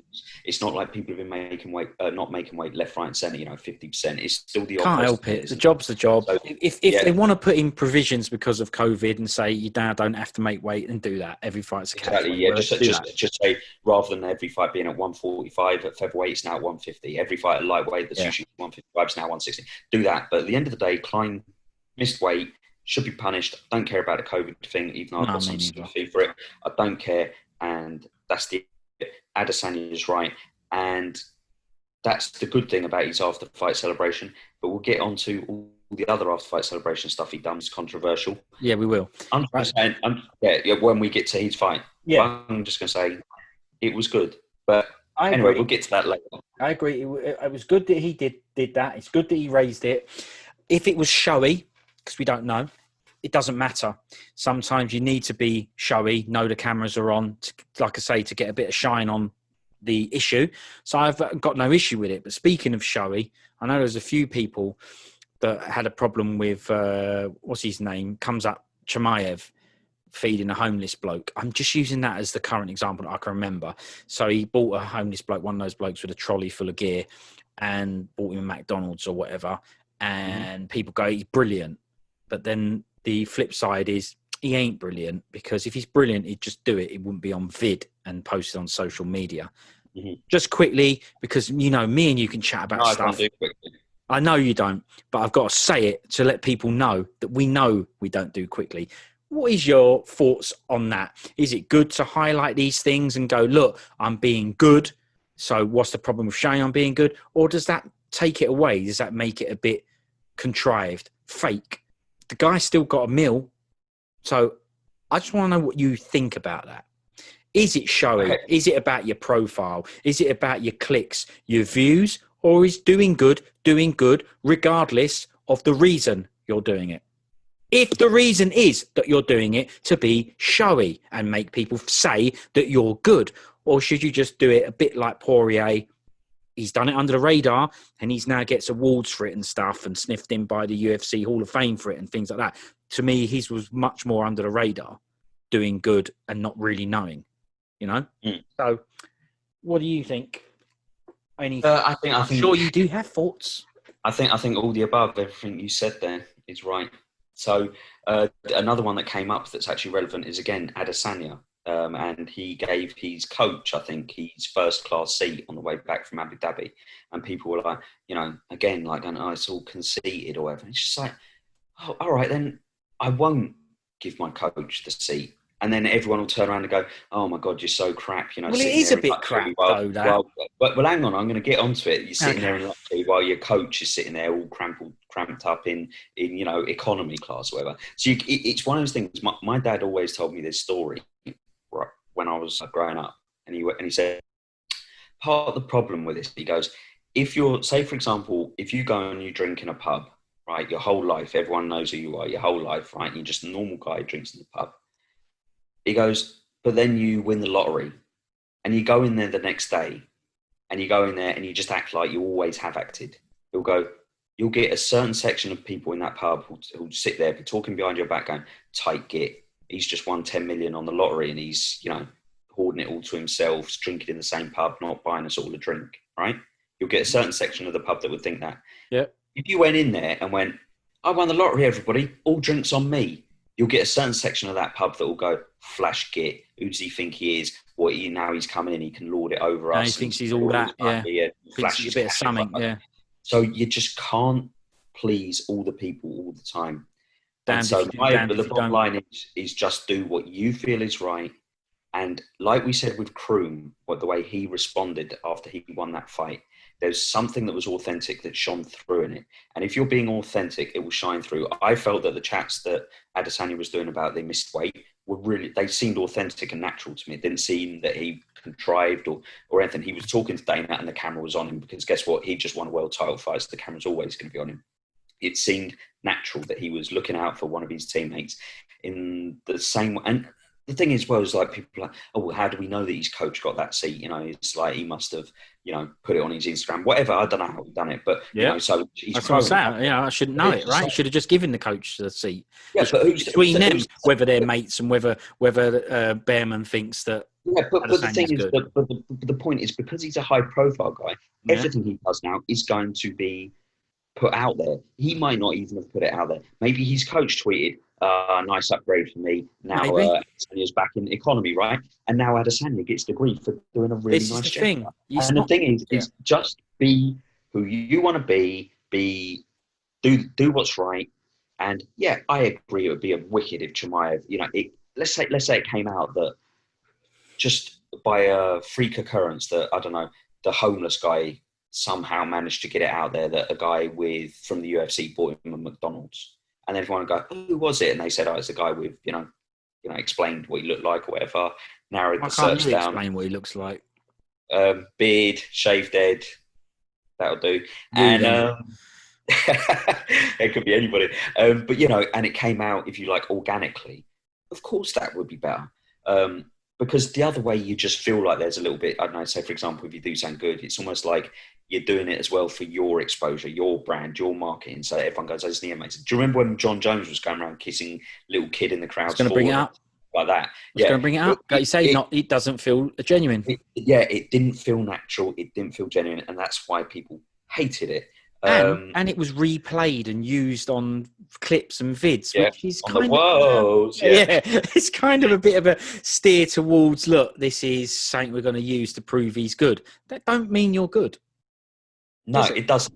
But like you said though, he's good. So let's say right.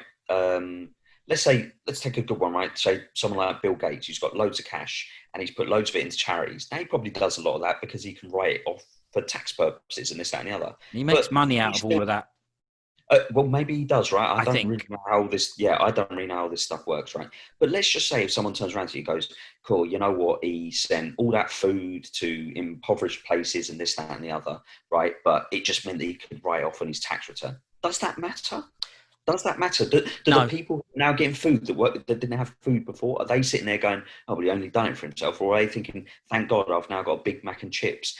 This is the thing, could have used the charity money and bought himself more Big Macs and chips, more houses and all that. So good is good. It does matter. Look, of course there's times when it will matter, blood money, stuff like that, There'll be times it does matter. So I ain't going to go into it because I can think of some, but I'm not going to because it'll start getting too political.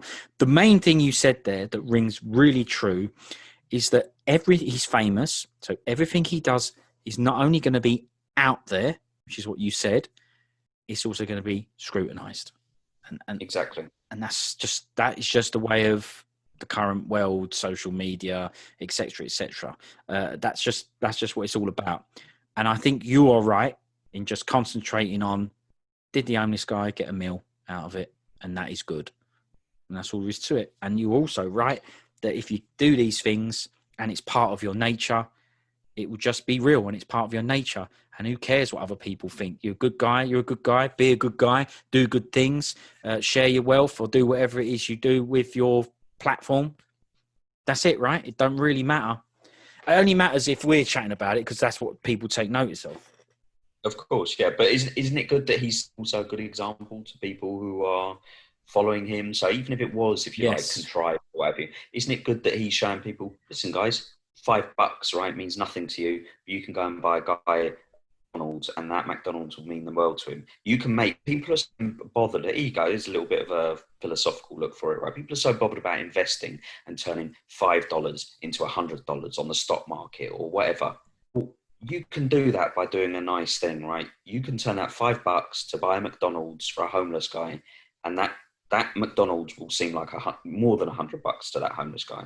So by doing that good deed, you've invested your money in another form of currency, if you like, a good gesture, turning it into, say, immeasurable wealth for someone who's a lot poorer than you.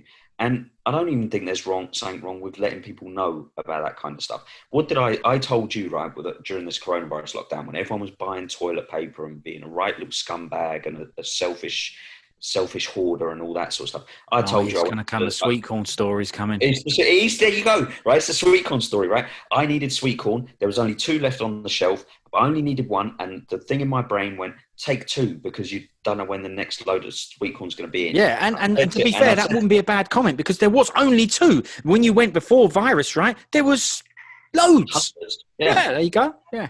So and I said to myself, no, just take the 1 because you don't know who's around the corner who also wants or needs sweet corn today, right? Now, I know that might sound stupid, but the point is that I'm going to make is I came home and I told you about it, right? And I also have just told all our millions of subscribers. And that's what I was going to say. You've ruined this legitimate, There you go, right? But I didn't do that for conceited purposes. I done it honestly because I felt it was the right thing to do, and it was the thing and that's what.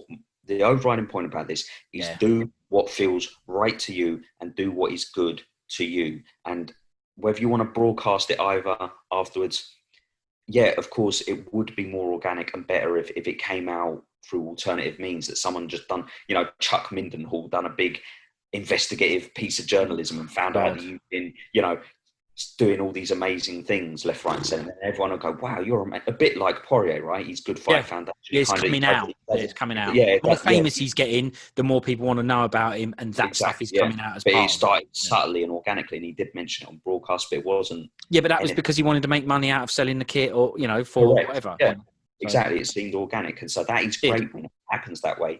But if it don't happen that way, so what? Good for Chimaev that he bought.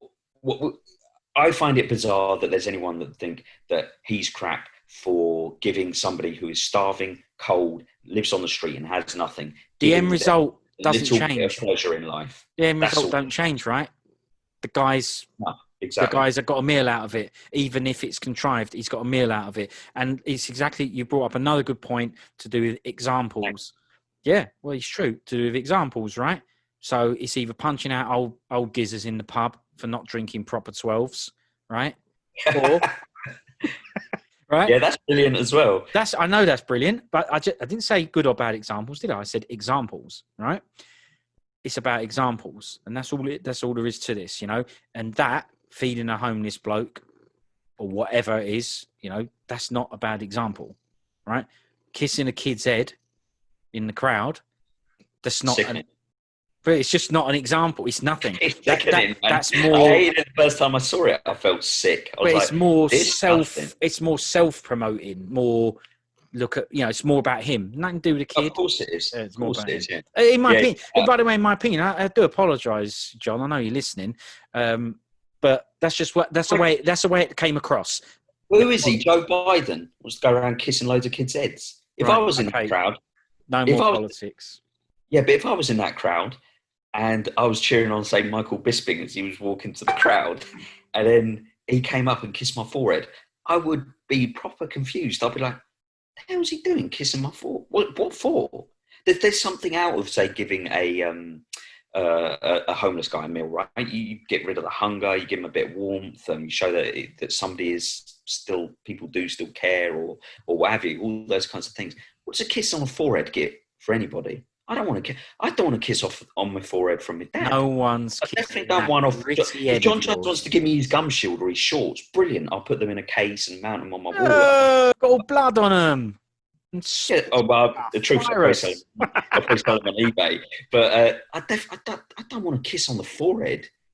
What a waste of. Trust me. No one's kissing that grit, bruv. You ain't. Don't worry about it. I know. You'll cut your lips open on my shaved head, and end up with all boils around your gob from doing it. Yeah. Coronavirus will be least of your worries. Listen, we've still got more fights on these prelims. Not many. We're almost there.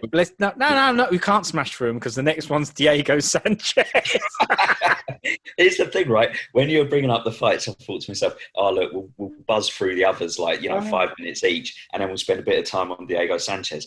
And about 2 hours later, we've only just got to Diego Sanchez. Yeah, the meat of the prelims is here. Literally the meat of the prelims. Oh, my days. Anyway, let me... Whoa. Wait. Show.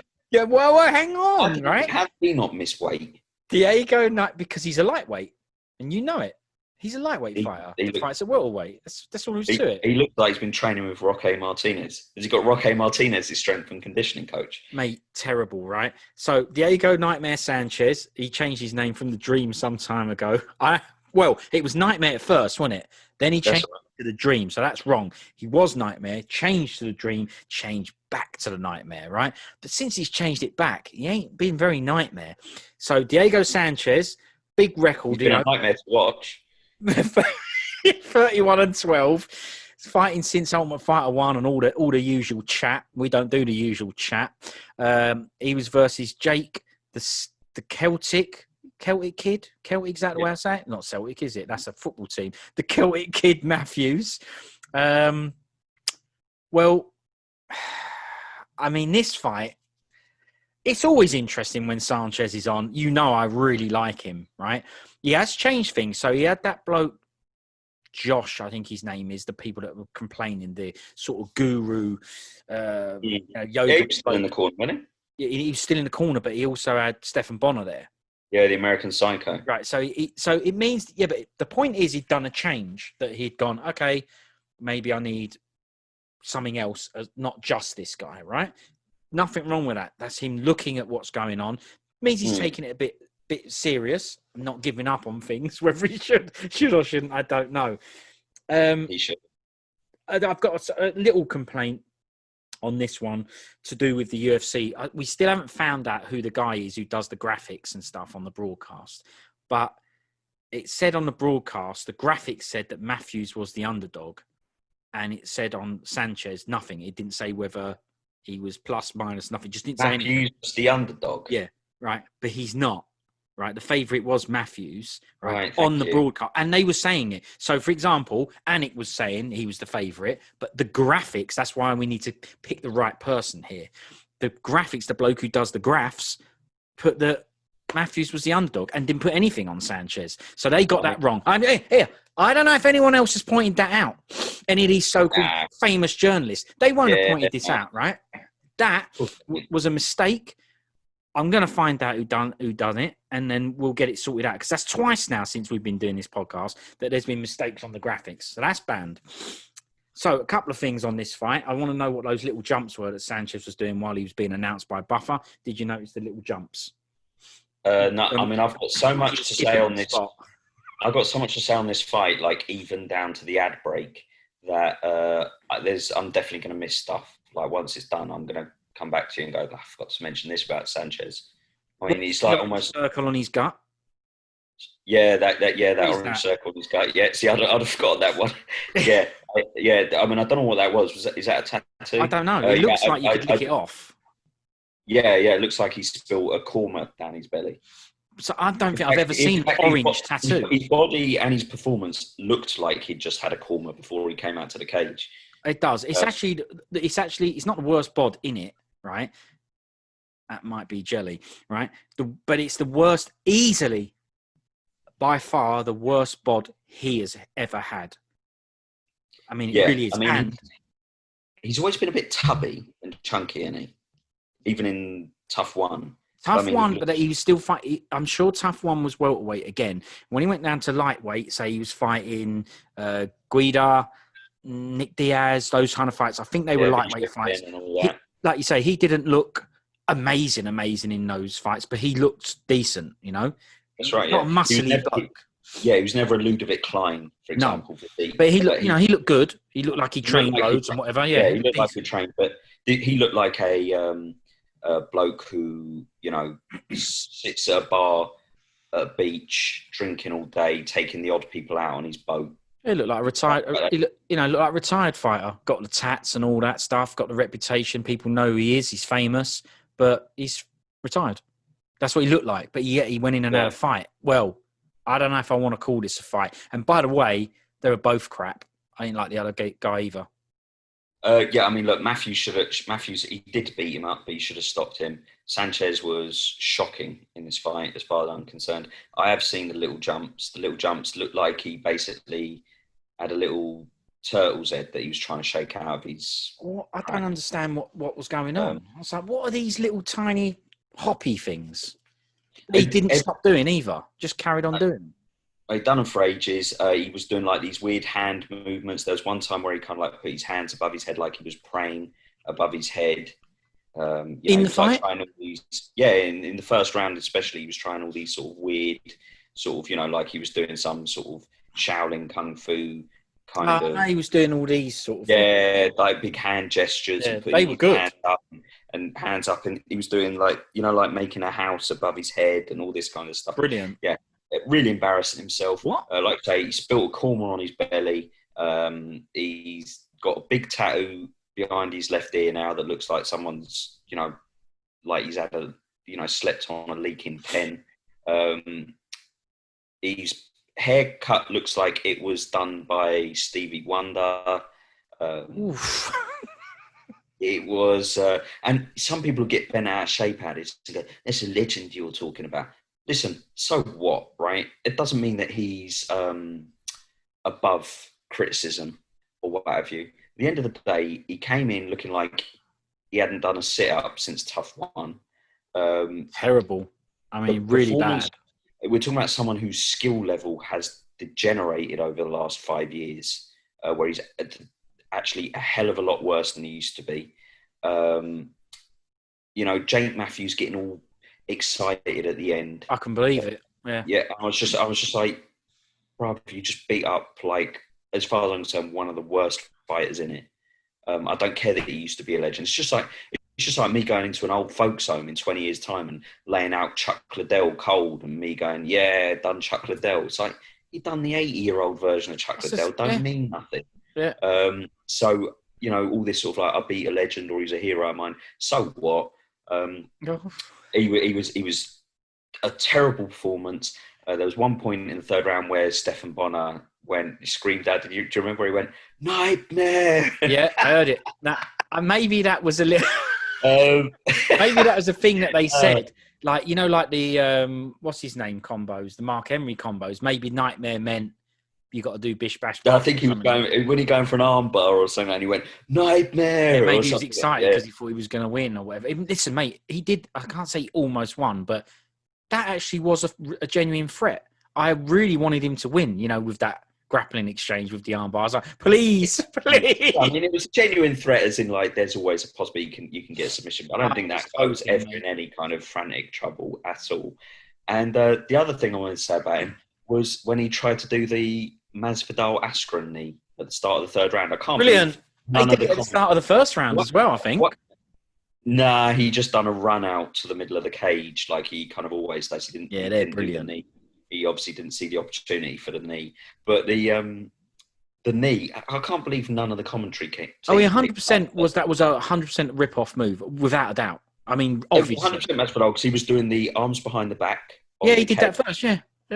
Everything was the same, except, of course, for the except for the finish and the outcome, because it was so unathletic. And I actually like Diego Sanchez. When I hear him talk, him loads. He's a real character and a real likable guy. And I've been really nasty about him. I don't care. The performance was just you should care because if we're talking about Cerrone, maybe he's coming to the end of the road based on his last performance. This is literally leagues worse than what Cerrone turned out for his last performance. Way beyond. If we're talking about Cerrone, we might need to have a discussion with Cerrone based on the Nico Price fight. Then this Diego Sanchez fight, I mean, there's no question about it. He needs to be put out of his misery, so to speak. Correct? I don't like to say. I really like Sanchez loads. You know it, right? Right. Let's just say you're pink, like bright pink, bald, and wear polo shirts and Adidas trainers all the time, and your name's Dana White, right? Are you giving Diego Sanchez another fight? Well, he's been good for the company. He can fight until he don't want to. You'd really give that guy another space on a broadcast. And he almost won with an armbar. Did he heck? And he's got and he's good for the Latino community or whatever. Oh yeah, that's right, Hispanic. Yeah, that's it. Heritage. And it was the month, Hispanic Appreciation Month or something. So look, when he's on the card, you hear lots of people say, "Oh, it was awkward to watch," and if it wasn't for me, I really liked it. I enjoyed it. I always enjoy Sanchez. I always want to see him fight. I love his interviews. I love his fights. Now, he's definitely non-real at fights now, and I don't get that because this guy definitely knew how to fight. He was good, and now he can't. But I'm having him still. But you're right. If I was Dana, I bet you any money he don't get another fight. He shouldn't get another fight. No, not shouldn't. No. Look, listen, you've got a brand to protect. You've got a reputation to uphold. And honestly, he looked like a guy from, if you like, from those early eras, a guy who, goes in there and has a cage fight because no one else has got the guts to do it. He's it looked like a bygone era. It don't look like he's taking his training seriously because his gut was... he's never had a gut like that before. No. He's never, like you say, he's never been shredded. He's never had, 6 packs. but it's never been dangling over his shorts and bouncing up and down. I think he'd get done in O'Donnell. I ain't joking. Yeah, I think there's some UFC MMA guys that might, spark him out. Some English pub brawler style blokes that would spark him out. It's just, and he goes in there and he's shipping a lot of damage when he goes in there as well. It's not like he's going in there and he's and just being negative or boring or whatever. I do actually find his fighting style now is, before at least, you had the exciting fighting style. I don't really like it, but he used to put his face on the line and all that. But now you're not getting that. You're not even getting that. His face is getting smashed in. He's not anywhere near as aggressive as he used to be. His belly is just indicative of the fact he's not taking training seriously. Just there's nothing positive to say about his performances the last few. I cannot believe you'd let him carry on going for as long as he wants to go, because he's the kind of guy that I could imagine would probably be ringing you up when he's 80, going, listen, I've got a new trainer and things are different now. No worries. You're always brilliant. Yeah, you're matched up against Habib next week. He's just... Is there anyone he could do? I definitely think he should be lightweight. I know he's getting older and he ain't going to want to cut weight and all that, right? But honestly, he's not welters. He's a bad qual welters. Well, listen, he knocked out Mickey Gall a year and a half ago. But we always knew Gall weren't very good. Microphone head. Yeah, I know, but you're saying, like, is there anyone he could do now? And I'm saying, well, he done Mickey Gall a year and a half ago. That's all right. Match him up. You're letting him fight. You want to see the orange tat again? Okay. All right. Honestly, just give me a bloke who you've got to pick someone. I think they did pick someone he could do. I think Jake Matthews was a good matchup, as in someone he could have done. I actually think that was good. I think it was okay, but he got handled easily. He did. So now, based on what you've just seen, I need you to match him up with. Let's stick with welters. He's not going to do lightweight. No. Give me a free rein to just basically. I can pick any fighter that I think he can have a competitive matchup with, right, and maybe go out on a high note. Yeah, is that fair enough? All right. I've got 2 words for you. No one. That's better than my one, yeah. That is a good one. No. Hannah Cyphers. That's about it, as far as I'm concerned. Oh, my God. Listen, I mean, it'd do Cyphers. I mean, Cyphers ain't winning now. So, yeah. All right. Well, that's nasty. So we'll leave Sanchez there, because I don't want you to be nasty to him anymore. The other thing, one last thing, I said even the ad break. Oh, yeah. That Starbucks advert, more than just a name, that came up as well. Oh, you've seen that now, have you? Which name was it? Jamie, I think. I've seen it. I've never seen one of those adverts before, so there you go. So that was that. So quite a lot happened during this fight. Look, I have been really nasty about Sanchez. I know people are protective of him because he's, a tough one-gizzer and all that. And, the sport owes a lot to those blokes, so to speak. And he is a likable character, I think, even though he's kind of like stupid. I hate all that. Yes, I hate all that stuff. He's still a character, right? He's still someone that he's got a lot of uniqueness about him that, he's not grey. He doesn't just disappear into the background. Everyone kind of knows him for certain things, certain smash-ups. I didn't even like that Guida fight as much as everyone else. I didn't like it that much, but whatever, right? I get why people like him and are protective of him, but this was a horrible performance, a horrible tattoo. The only good thing about it was the American Psycho, because he made me laugh in the corner, and that's it. So as far as I'm concerned, call time on that. That needs calling time on. Needed calling time on a while back. It's simple, right? You can like the guy, you can say he's done a lot for the sport, the things you just said, right? You just do a stone cold on it. Thank you for your service. The end of it. Yep. That's that, right? So the next fight is Brad Riddell versus Alex da Silva. Brad Quake Riddell. This was down, I didn't even remember this before, right? But this was down as the featured prelim. Now I'm saying that for a reason, because this was the featured prelim, right? Yet I don't know either of these fighters, and I do watch this all the time. I got a crappy memory, though, as you know. Riddell won this by unanimous decision. decision. I guess it's a feature prelim because Riddell trains at City Kickboxing, which will give him, with Adesanya and the like, that will help give him a little bit of a platform, someone to look out for and stuff. Riddell's definitely crashing out bad.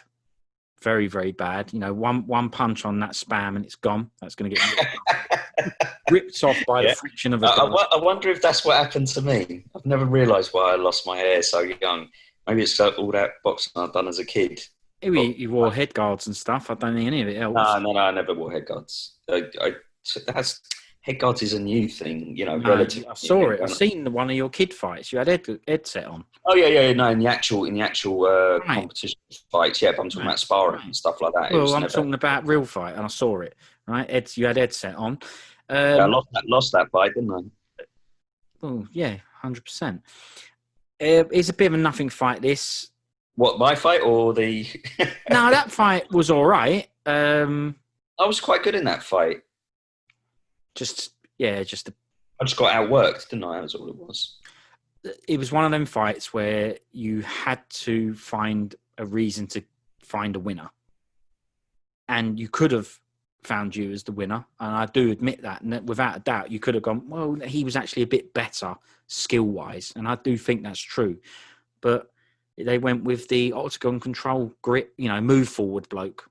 And you got to have a reason to pick a winner, and that's what they went with. But honestly, it wouldn't have been a robbery if you won.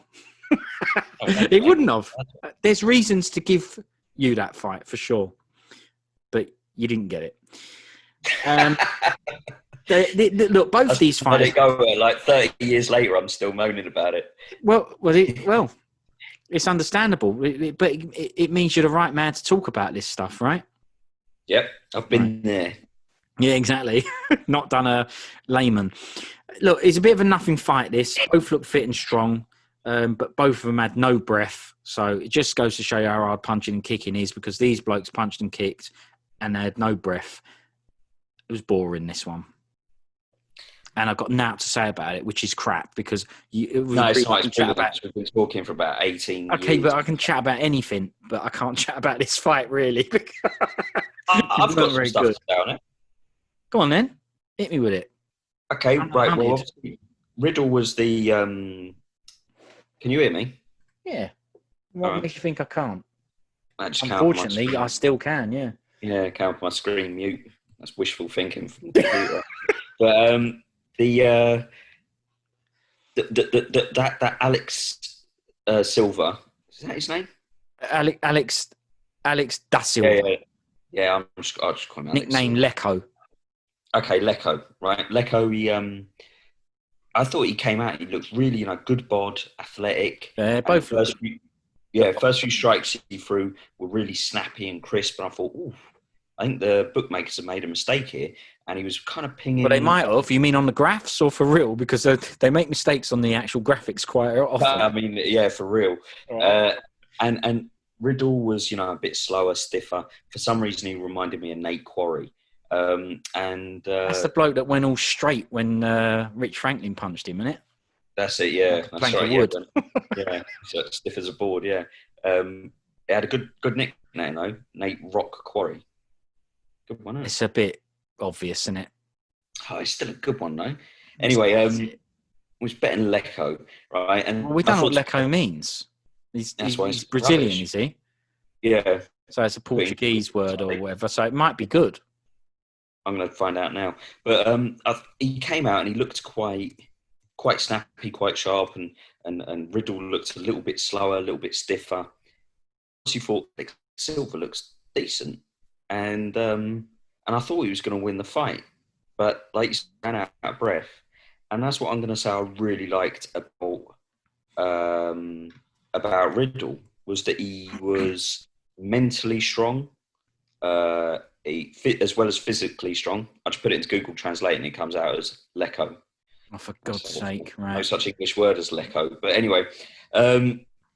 Yeah, I thought he showed good mental strength, and he really pushed through, if you like, the fatigue and all that, and definitely took over in the second round. And then third round, it looked like if the fight went on much longer, he might have even been able to get a stoppage.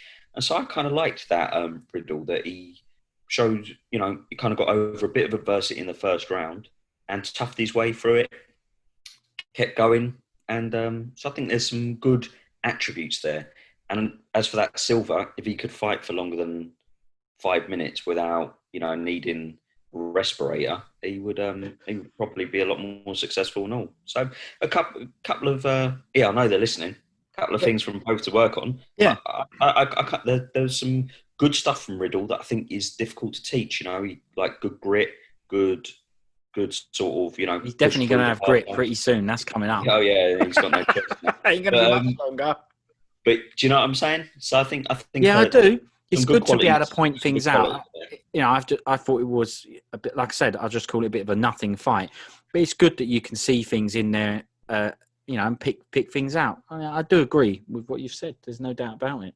Yeah. I don't want to go into the fight too much or anything technical or, who do you see these guys fight next? Not interested in any of that. I just think that, Riddell definitely deserves praise because after that first round, definitely lost that. But he went back to his corner, and rather than doing a Tyron Woodley and sitting there all dejected, like, oh, boo-hoo-hoo, I'm never going to win a round again, he carried on pushing through, and he got. So he's another Damon Jackson. He was a little bit like a Damon Jackson. I liked him. Yeah, I like Damon Jackson as well. Oh, he's crashing out as well. He is, yeah. Maybe they're saying, innit? All bald guys got a bit of extra testosterone, haven't they? The one thing I will say is the refereeing. That was a punch. When he got punched, and he done the eye poke. Lucas Bazaki. Yeah, like a concentration camp Murgliar. Ooh, bloody hell. What he's like, though, isn't it? Yeah, all right. No tan, no muscle business. But yeah, I mean, it was a punch. Saw it in the replay, but as they said on the broadcast, if they went to the replay, the fight would have had to been stopped. And yeah.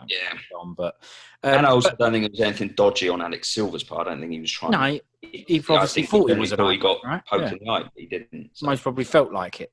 Yeah. Yeah, fair enough. Understandable. Just sort this stuff out, though. Just use the replay. Allow it. Use it. Continue to fight. Go, look, I've just given you another minute while I went and watched that replay. You shouldn't have had that. Let's go. Or do you not want to fight anymore? Just use the replays, for God's sake. What the hell is it there for, Let's have it. They're really bad with it. But anyway, that's the prelims done. We're definitely going to end it there, and we'll do a separate show for the main card. That makes sense. So that was that.